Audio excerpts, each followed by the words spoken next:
Ladies and gentlemen, a very warm welcome to each of you to this evening edition of KMA Young Minds Leader Insight Lecture Series. Today, we gather here to explore a powerful and inspiring topic, rising from the ashes. To begin the proceedings on a sincere and respectful note, I invite you all to join us in a moment of silent prayer. May I request everyone to rise for the prayer.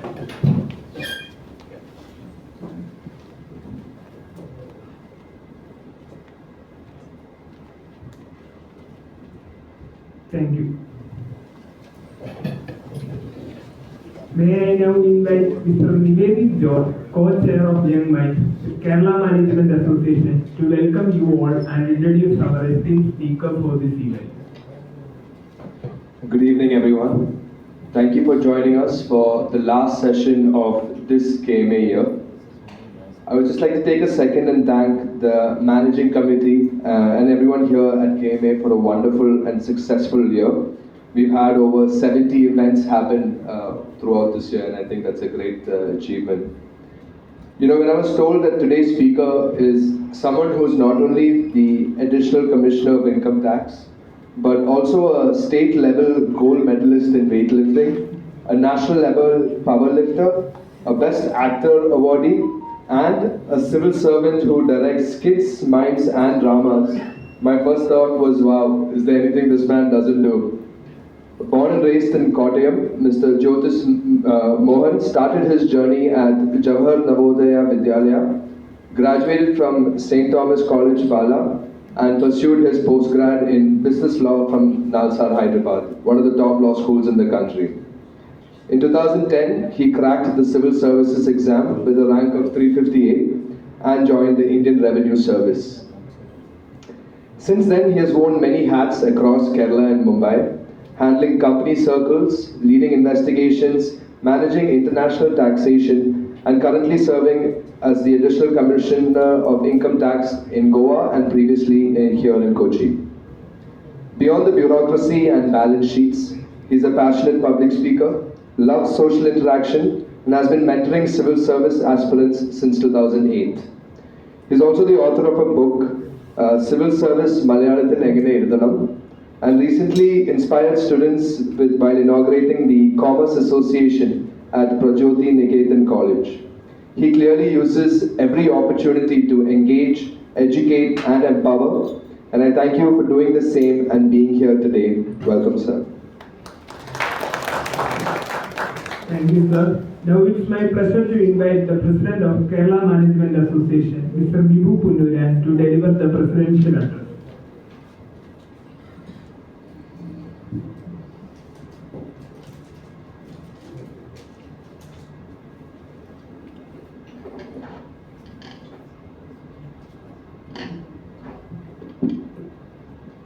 Most respected Chief Guest of the day, Mr. Jyotish Mohan, IRS, Co-Chair of YM Nivedit, Vinu George, Honorary Secretary Anil Joseph, Program Committee Chair Algis Khalid, past Presidents, Managing Committee members, dear YM members, and all of you present here today. In fact, today being the 30th of May, the KMA year is coming to an end. And this is officially the last meeting that I would be addressing you, the weekly meeting that I would be addressing you as President. Of course, the handing over and all that takes place later. The AGM is scheduled for the 13th of next month. So I will be continuing in the seat of the President for some more time. But today happens to be the last official meeting. So I'm very happy that despite the rains that there is still a good crowd probably to listen to a great prolific speaker like Mr. Jyotish Mohan. And I was very particular the moment I met him that he should address KMA, and he had promised me at that point of time that he would one day come here to address us. The main reason being that his own story is an inspirational story, and that of course he will be sharing with you much more than what Nivedit just told you about. See, I would say, it's coming to education basically. We should be humble enough to show that we don't know everything. This will not make others think less of us, but there are more of us, and they will hold us in better esteem. I think that is what big people or people who have risen up the ladders always have or keep practicing in their daily lives. I was actually reading an article about a lady who made it to the Olympics, and see, she was a swimmer, and the thing is that she was practicing very regularly. She was a topper in swimming in the state, in the country, and all that. But then her dream was to get into Olympics, and she was a college student. Her swimming instructor could not find anything more than what she was doing, but the math teacher fixed some sensors on her, and then he studied the way in which she swam, and he corrected some of her strokes, so much so that she improved by 6 seconds. So I would call that 6 seconds the difference between losing and winning. So that applies to all of us. And that 6 seconds made a difference for that particular girl who could make it to the Olympics. Now, what is 6 seconds for all of us? It's nothing, but then it makes a difference when it comes to certain winning strategies. And I believe, I should say that may not be 6 seconds, may not be 6 hours, maybe a good struggle through his educational career before he could make it today as the Commissioner of Income Tax and make it to the civil service. So that's an inspirational story which he will tell us. Now, just this afternoon, I was in one of these, we have, in Rotary, we have something called fees where, we honor students, or rather we give scholarships to students from economically backward communities. So I'll just tell you about 2 girls that I met, or rather one girl I knew earlier. I have been knowing her for past few years. Her name is Shalini. Now Shalini happens to be the daughter of a guy who works in a vegetable shop, and he is one of those the people that we call Bengalis or whatever, Aditi Tolulalikis, whatever. But she was determined. I met her a few years back, and then because she was the topper in her classes, and so she was referred to us by somebody, and that is how we met her. So this girl, she said she has no plan B at that point of time. She said, I want the name DR behind my name, I want to become a doctor.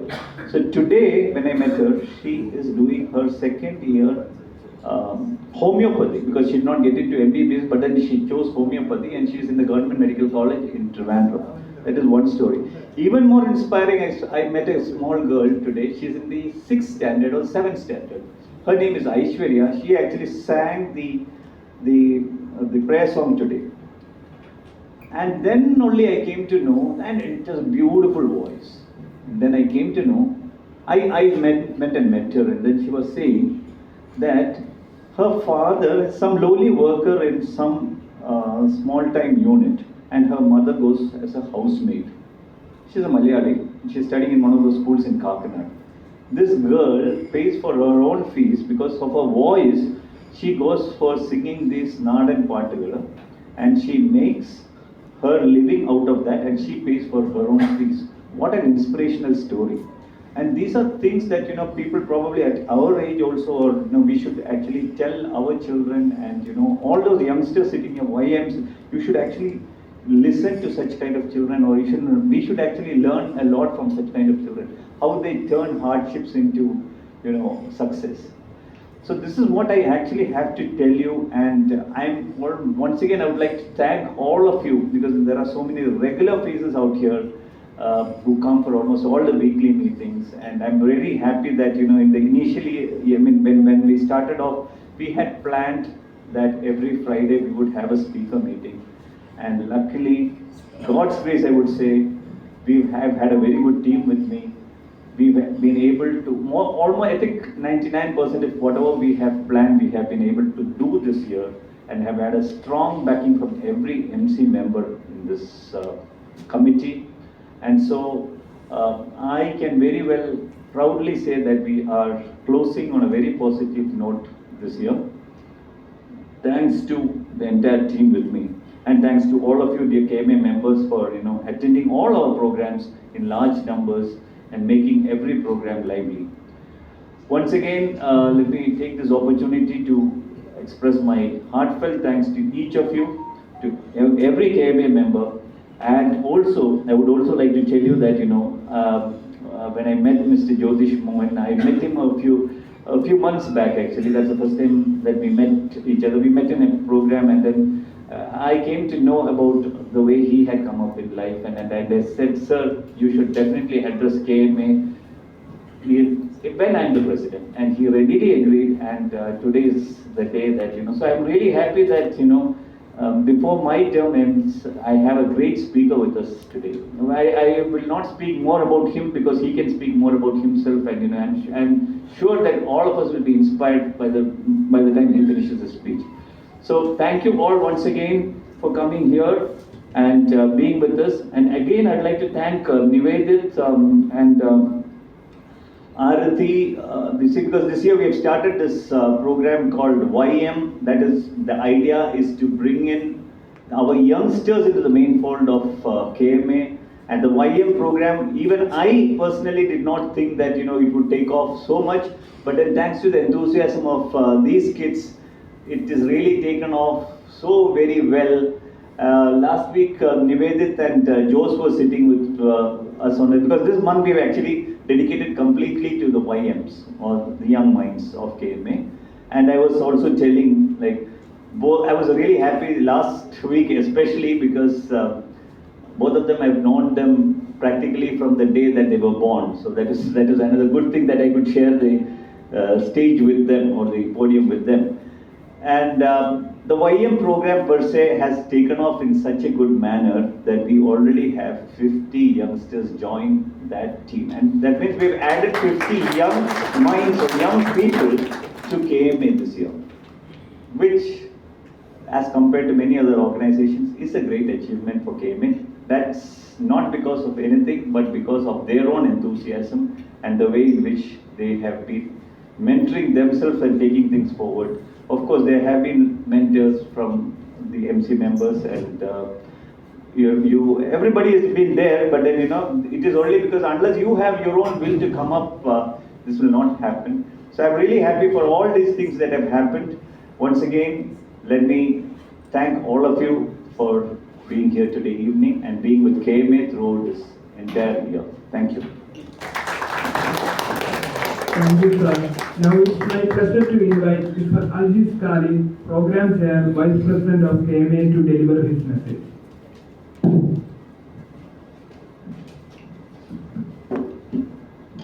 Dignitaries on and off the dais, today marks the culmination of a great year 24-25 of Kerala Management Association. And what a way to end the year with an inspirational story, and also a person so eminent who can inspire all of us at the end of our program. We were chasing him, Vibhu was chasing him for last several weeks, and we are happy to have him at least before we close the year. Thank you, sir, for accepting this invitation. I hope you all have enjoyed the programs the last 1 year as much as we in the managing committee have curated it, planned it, executed it, and delivered it to you in the last 1 year. I must thank, it's not one man's effort, or it's not two man's effort. I must thank all the past presidents, all the managing committee members for dynamic people, and the student chapter and young minds, and also all the participants who have been regularly coming here. We have had an average of 86 participants on an average in these programs. And I don't know of any other organization or association or institution which have 86 people attending week after week, every week for 1 year. So it's a great credit to you all, and it is only because of your encouragement and your participation and your continuous being present here that we got motivated. So it is because of you that these programs could be arranged. So നിങ്ങളില്ലാതെ എന്ത് ആഘോഷം? It's only because of you this is possible. Thank you from the bottom of my heart. I must congratulate President Bibu Punnaran for his leadership, his enthusiasm, his energy, and his delegation of authority to all the managing committee members for executing it. I remember the words of former chairman managing director of Unilever, Hindustan Lever, who became the director at Unilever, T.T. Thomas. In his last address at the annual general meeting, he said, when people are treated with honesty and dignity and given the authority, they respond with equal commitment. And that is exactly what Vibhu did during this 1 year. He assigned the people the roles and they gave them the full authority and delegation. But remember, he was always in control. He was always in command. He started the year with 2 good programs. One is the Inspire series, and we had 8 of them this year. And this is the last one, Inspire series. He also coined the new thing for Young Minds, and we had 7 new Young Minds programs this year. And we had also 50-odd young, vibrant, dynamic boys who joined Kerala Management Association, who would be hopefully be the next generation of members who will take over KMA and lead us forward. We had 31 Leader Insight programs. We had 1 book review. We had 3 memorial lecture. Women Managers Forum also we had 2 plus 1 summit. Young Mind 7, and we had a health awareness day on. Total 55 programs we held it here. That's almost 1 per week. Besides that, we also had another 15 programs outside KMA to making it a total 70 programs this year in KMA. That also, we are happy to inform today's speaker is 138th speaker of KMA this year. We had diverse topics from different spheres of activity, and I must specially mention we brought all the speakers, all the 138 speakers were new to KMA, and they have never spoken in the past. There were only 2 speakers who came, who had the past addressed us. That is Dr. Vernu, who was the former Chief Secretary, and Dr. K.N. Raghavan, who was the former Chief of Income Tax, Commissioner of. But they came with a completely different speaker topic, from campus to corporate, from campus to retirement, their experience sharing. That was completely different. They are retired after, just before that. And I must also inform, because I got few calls, how much do you pay the speakers? Some of the people called me up and asked. I must tell you, we didn't pay any honorarium to anyone who came and spoke to us. So it was completely based on leads, connections, networks. That's how it's happened. So, in fact, we didn't even pay travel or anything except one rare case where we had to do that, which was outside this hall, but nothing for this event.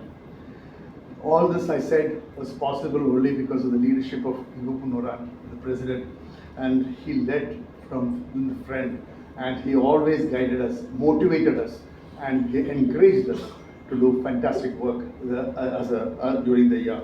And I must especially mention, he trusted his stalwarts and encouraged them, and also gave delegated his responsibility to each of the committee.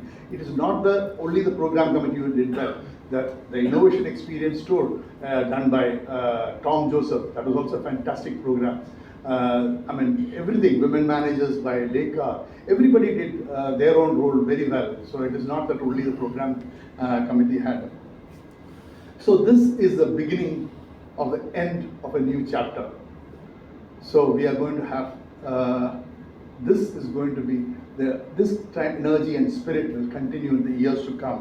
And I'm very happy that we have very eminent people who are better than the current managing committee members, who are taking up their loads so that the future of KMA will be in better hands better than all of us who are there. I'm happy that Radha Thevanur of SCMS Vice Chair is in the committee. I'm very happy.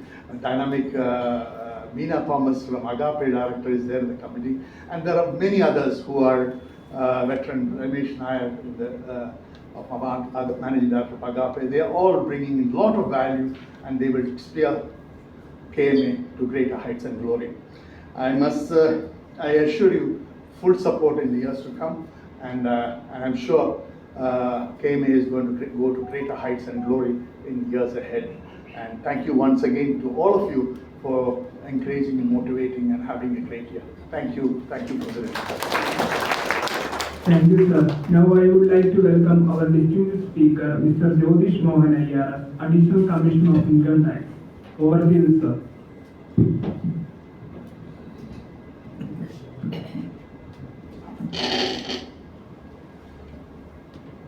President of this gathering, Mr. Bibul Punnuran, President KMA, Co-Chair of Young Minds KMA, Nivedit George, Aljays Khalid, Vice President of KMA, and Vinu George, Member Young Minds KMA, and all the members of KMA and the dignitaries. Good evening to all. So, it's an honor for me for having me here as a speaker for the last session, and I'm very happy to hear that I am 138th speaker addressing this gathering here in this KMA. I still remember once I was a speaker in TMA. Do you have any affiliation with this other, that is the Research Management Association? So you... We are all part of NIMA, All India NIMA. Okay, great. And many of the faces over here are familiar for me. Joe sir is there, Satyanarayan sir is there, Rishi sir is there, and many other. But anyway, I was supposed to inspire young minds. I think all the minds here are young. ഞാൻ ആദ്യം വന്നപ്പോൾ ഒന്ന് പയച്ചു കാരണം most of the people over here are very senior, very experienced, much above me. ഞാനിവിടെ ഓരോരുത്തരും പരിചയപ്പെട്ടപ്പോൾ ഈ നിങ്ങളോട് ഞാൻ എന്ത് പറയാൻ എന്നുള്ളതാണ് ഇപ്പം എൻ്റെ മനസ്സിൽ. കാരണം ഗുരുതുല്യരായിട്ടുള്ള ആൾക്കാരാണ് മോസ്റ്റ് ഓഫ് ദി ഓഡിയൻസ്. പിന്നെ യങ് മൈൻഡ്സ് എന്ന് പറഞ്ഞപ്പോൾ എനിക്ക് മനസ്സിലായി എല്ലാവരും യങ്ങാന്ന് മനസ്സിലായി അല്ലേ. ജോസാറൊക്കെ കുസൃതിയുടെ ആളാണ്, മൊത്തം എപ്പോഴും ഉണ്ട്. അപ്പോൾ ഞങ്ങൾ ക്രിക്കറ്റ് കളിക്കാനും ഒക്കെ, കാരണം അവർ department always have a very good brotherly relation with the Chartered Accountants chapter here. So wherever we are, so at Ernakulam always we used to conduct cricket tournaments, other football tournaments, and our other talks. I think when you were the head, I was there as a speaker once. Me and Prashant sir, we came there for some function. Anyway, last time when we met for a function, I think that was Sugat book launch, some book launch. We met together. So there, Sri Bibu told that okay, we have such a gathering here, KMA. So once if you have time, please be there with us for some time. So ഞാൻ നേരത്തെ പറഞ്ഞതുപോലെ ഓണറാണ്, പക്ഷെ ഇവിടെ വന്നു കഴിഞ്ഞപ്പോൾ ആൾക്കാരുടെ മുമ്പിൽ പക്ഷേ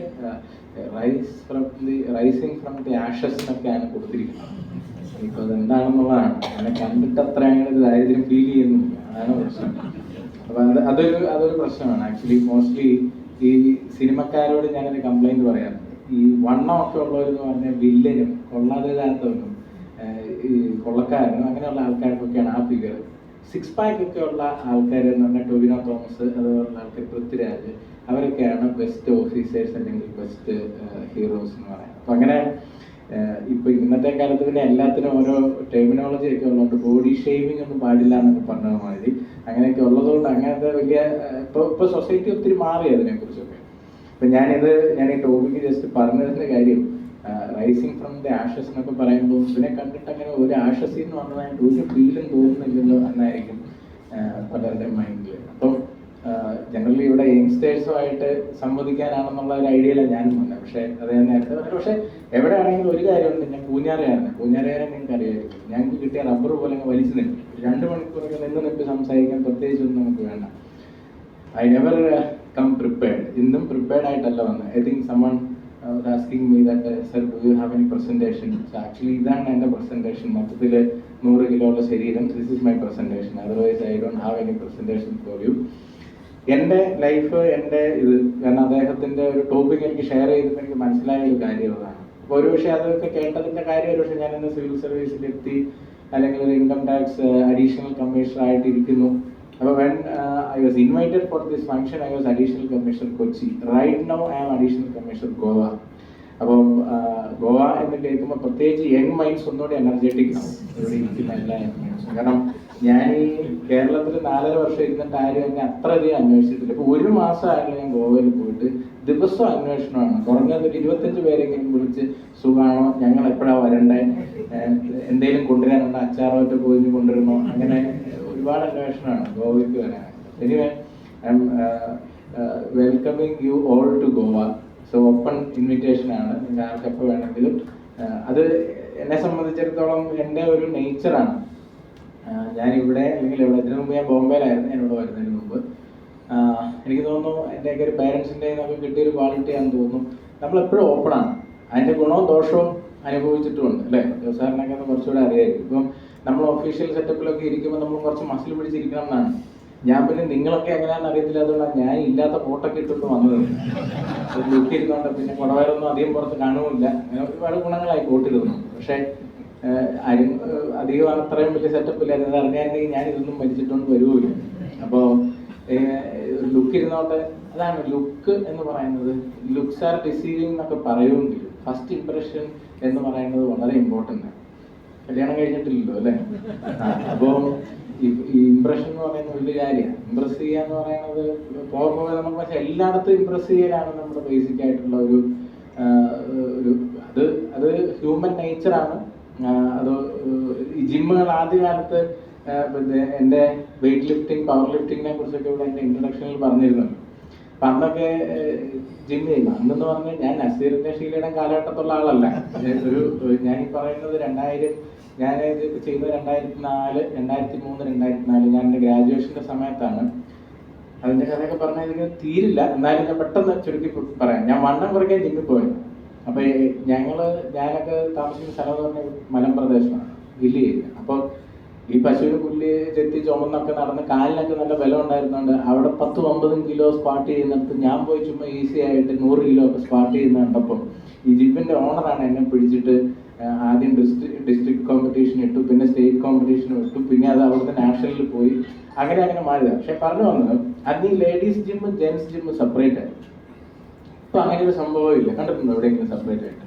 കാരണം ജിമ്മ് നടത്തുന്നവർക്ക് മനസ്സിലായി ഇത് സെപ്പറേറ്റ് ആക്കിയ ആൾ വരില്ല, ഇത് ഒരുമിച്ചാക്കിയാലേ ആൾ വരുള്ളൂ.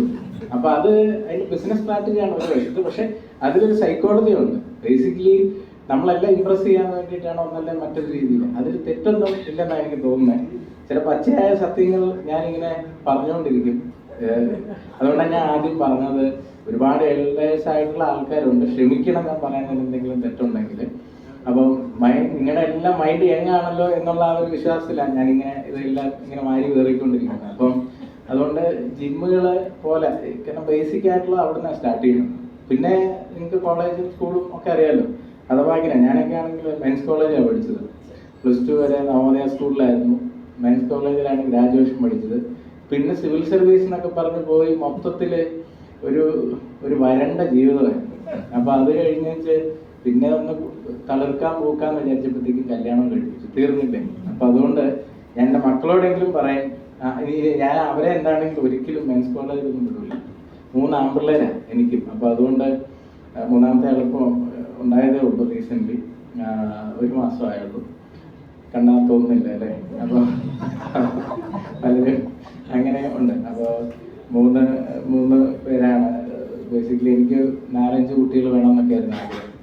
2 കഴിഞ്ഞിട്ട് പിന്നെ വൈഫിൻ്റെ അടുത്ത് എങ്ങനെ അവതരിപ്പിക്കുമെന്ന് പേടിച്ച്, അതുകൊണ്ടാണ് 3ാമത്തെ ആൾക്ക് 6 വർഷത്തെ ഗ്യാപ്പ് വന്നു. But still I could convince. അപ്പോൾ അത് വേറെ കഥ, അത് ആ സൈഡിൽ അങ്ങനെ പോകുന്നത്. എനിവേ ഞാൻ പറഞ്ഞു വന്നത് ഈ റൈസിംഗ് ഫ്രം ആഷസ് ആണല്ലോ ടോപ്പിക് വന്നതിന് കാരണം എനിക്ക് മനസ്സിലായി. അപ്പം ഈ സിവിൽ സർവീസിലേക്കൊക്കെ വന്നു. ഞാനിപ്പോൾ പറഞ്ഞ വഴിയിൽ പറഞ്ഞല്ലോ, ഞാനൊരു സാധാരണ ചുറ്റുപാടിൽ നിന്നാണ്, മലമ്പ്രദേശമാണ്, അങ്ങനെയൊക്കെ. ഇപ്പോൾ സിവിൽ സർവീസിലേക്ക് വന്ന് ഞാനിങ്ങനെ ടോക്കിന് കൂടുതലും പോവാം കോളേജിൽ, സ്കൂളിലൊക്കെ. അവിടെയൊക്കെ ചെല്ലുമ്പോൾ അല്ലെങ്കിൽ പേരൻസ് ഇപ്പോൾ ഇവിടെ ഇരിക്കുന്നവർ പലരും പേരൻസോ ഗ്രാൻഡ് പേരൻസോ ആയിട്ടുള്ള ആൾക്കാരുണ്ടാവും, യങ്സ്റ്റേഴ്സും ഉണ്ടാവും. പലയിടത്തും ചെല്ലുമ്പോൾ ഞാൻ ഫേസ് ചെയ്യുന്നൊരു ചോദ്യമാണ്, ഓക്കെ അന്നേ ഈ കൊമേഴ്സ് സ്ട്രീമൊക്കെ എടുത്ത് ഇപ്പോൾ ഇവിടെ കൂടുതലും എനിക്ക് തോന്നുന്നു since it is management association ആ ഒരു ഇതുമൊക്കെ ആയിട്ട് ബന്ധപ്പെട്ട് നിൽക്കുന്ന ആൾക്കാരാണ്. പക്ഷെ ഞാൻ കല്യാണം കഴിച്ചിരിക്കുന്ന ഒരു ഡോക്ടർ ഫാമിലിയിൽ നിന്നാണ്. ഇപ്പോൾ നേരത്തെ എൻ്റെ അടുത്ത് ചോദിച്ചു, എൻ്റെ വൈഫ്, അവർ 4 കുട്ടികളാണ്. അവരെല്ലാവരും എൻ്റെ ഫാദർ ലോയും അവരുടെ പ്രദേശം കുറച്ച് പേരെങ്കിലും അറിയുന്നവരുണ്ടാവും. അദ്ദേഹത്തിൻ്റെ അവിടുത്തെ തൃശ്ശൂർ വർമ്മയിലെ ആൾക്കാരൊക്കെ എലൈറ്റ്, ആക്ച്വലി എലൈറ്റ് ഗ്രൂപ്പ് നിങ്ങൾ കേട്ടിട്ടുണ്ടോ? ഞാൻ എലൈറ്റ് ഹോസ്പിറ്റലിൻ്റെ ഓണറുടെ മോളാണ് എൻ്റെ വൈഫ്. അപ്പോൾ അവിടെ ആ ഒരു ചുറ്റുപാടിൽ നിന്നൊക്കെ ഇപ്പം ചെന്ന് കയറിയെങ്കിലും നേരത്തെ ഞാൻ വന്ന വഴിയിലൊന്നും ഇങ്ങനത്തെ ഒരു ഓറിയന്റേഷനോ ഒന്നും ഉണ്ടായിരുന്നില്ല. നേരത്തെ ഞാൻ സൂചിപ്പിച്ചതുപോലെ ഇന്നിപ്പോൾ ഇതിലേക്ക് എത്തി നിൽക്കുമ്പോൾ ഈ പറഞ്ഞ മാനേജ്മെന്റ് സൈഡിൽ നിന്നോ അല്ലെങ്കിൽ കൊമേഴ്സിൻ്റെ ഒക്കെ സാധ്യത അന്നേ തിരഞ്ഞെടുത്ത് അല്ലെങ്കിൽ അത് മനസ്സിലാക്കി പഠിച്ച ആളാണോ എന്ന് ചോദിക്കാറ്. ഞാനിത് പറയുന്നത് യങ്സ്റ്റേഴ്സിന് വേണ്ടിയാണ്. അപ്പോൾ ഇത് സത്യത്തിൽ ഇതിൻ്റെ ഒരു സത്യാവസ്ഥ എന്താണെന്ന് വെച്ച് കഴിഞ്ഞാൽ ഞാനിതൊന്നും മനസ്സിലാക്കി പഠിച്ച ആളൊന്നുമല്ല. 10th ഭയങ്കരമായ മാർക്ക് കുറവായിരുന്നു. 10th മാർക്ക് കുറവായതുകൊണ്ട് സയൻസ് കിട്ടിയില്ല. സയൻസ് കിട്ടാത്തത് കൊണ്ട് കൊമേഴ്സ് കിട്ടിയുള്ളൂ. കൊമേഴ്സ് ക്ലാസ്സിൽ പോയിരുന്നു. 12ാം ക്ലാസ്സിൽ അക്കൗണ്ടൻസിക്ക് ഫെയിലായി. തിരിച്ച് വീട്ടിൽ വിട്ടു. റീടെസ്റ്റ് എഴുതി. രണ്ടാമത് റീടെസ്റ്റ് എഴുതി എന്നോടുള്ള സഹതാപം കൊണ്ട് 33% മാർക്കിട്ട് തന്ന് ജയിപ്പിച്ച് അങ്ങനെ 12th എത്തിയപ്പോഴാണ് ആക്ച്വലി എൻ്റെ ലൈഫിൽ ഒരു സ്പാർക്ക് ഉണ്ടായത്. അതാണ് ശരിക്കും അദ്ദേഹം ഉദ്ദേശിച്ച റൈസിംഗ് ഫ്രം ആഷസ് സാധനം. ഈ സ്പാർക്ക് എല്ലാവരുടെ ലൈഫിൽ ഉണ്ടാവും എന്നാണ് എൻ്റെ ഒരു വിശ്വാസം. സ്പാർക്ക് എന്ന് പറയുന്നത് നമുക്കൊരു ചേഞ്ച് വേണം എന്നുള്ള ഭയങ്കരമായ തോന്നലാണ് ഒരു സ്പാർക്ക്. അത് ഏത് രീതിയിലും ആവാം, അത് ഏത് ഏജിലും ആവാം. അപ്പം അത് ഇന്നതെന്നില്ല. അപ്പം അതുകൊണ്ട് എല്ലാവരെയും സംബന്ധിച്ചിടത്തോളം അത് അദ്ദേഹം പറഞ്ഞപ്പം ഒരു 6 seconds ഇമ്പ്രൂവ്മെന്റ് ഒരു സ്പോർട്സ് പേഴ്സണാലിറ്റിയുടെ കാര്യം പറഞ്ഞപ്പോൾ എത്ര വർഷങ്ങളുടെ പ്രാക്ടീസ് ആയിരിക്കും, എത്ര മണിക്കൂറുകളുടെ പ്രാക്ടീസ് ആയിരിക്കും അതിലേക്ക് എത്തിച്ചത് എന്ന് പറഞ്ഞതുപോലെ നമ്മളുടെ ലൈഫിൽ ചേഞ്ച് വേണമെന്ന് തോന്നുന്നൊരു സമയം. ഇപ്പം ഞാൻ നേരത്തെ പറഞ്ഞ പോലെ 10ാം ക്ലാസ്സിൽ മാർക്കൊക്കെ പറഞ്ഞപ്പോഴും പണ്ട് നമ്മുടെയൊക്കെ ആ ഒരു സമയത്ത് അങ്ങനെയായിരുന്നു. ഇപ്പോൾ ഇവിടെ ഇരിക്കുന്ന ആൾക്കാർക്ക് കുറച്ചൊക്കെ അത് കണക്ട് ചെയ്യാൻ പറ്റും.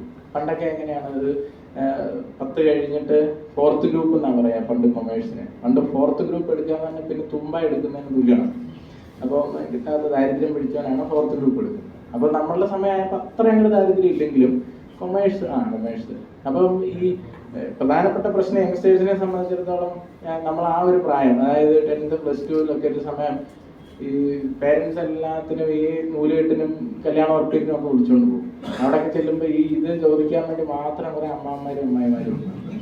അപ്പൊ ഇവരിങ്ങനെ 10 കഴിഞ്ഞല്ലേ, 10 ഉണ്ട് കൊമേഴ്സാണ് അവിടുത്തെ ഏത് ഈ പറഞ്ഞ് ചോദിക്കുന്ന അമ്മാവന് 4ാം ക്ലാസ്സിൽ കുസ്തിയായിരിക്കും. എന്നാലും നമ്മളോടിങ്ങനെ എന്തോ അവര് കേട്ടതിൻ്റെ ഇതൊക്കെ വിളിച്ചിട്ട് കൊമേഴ്സ് ആണോ പോക്കാടാ എന്നൊക്കെയുള്ള ആ ഒരു മീനിങ് ആണ്. അപ്പം പിന്നെ +1 തോറ്റ് വീട്ടിൽ വന്നു നിന്ന സമയത്ത് നാട്ടുകാരൊന്നും അത് അറിഞ്ഞില്ല. ഈ നവോദയ സ്കൂള് എന്ന് പറയുന്നത് ഇനി അതിനെക്കുറിച്ച് വേണമെങ്കിൽ ഒരു കഥയും കൂടെ പറയാം.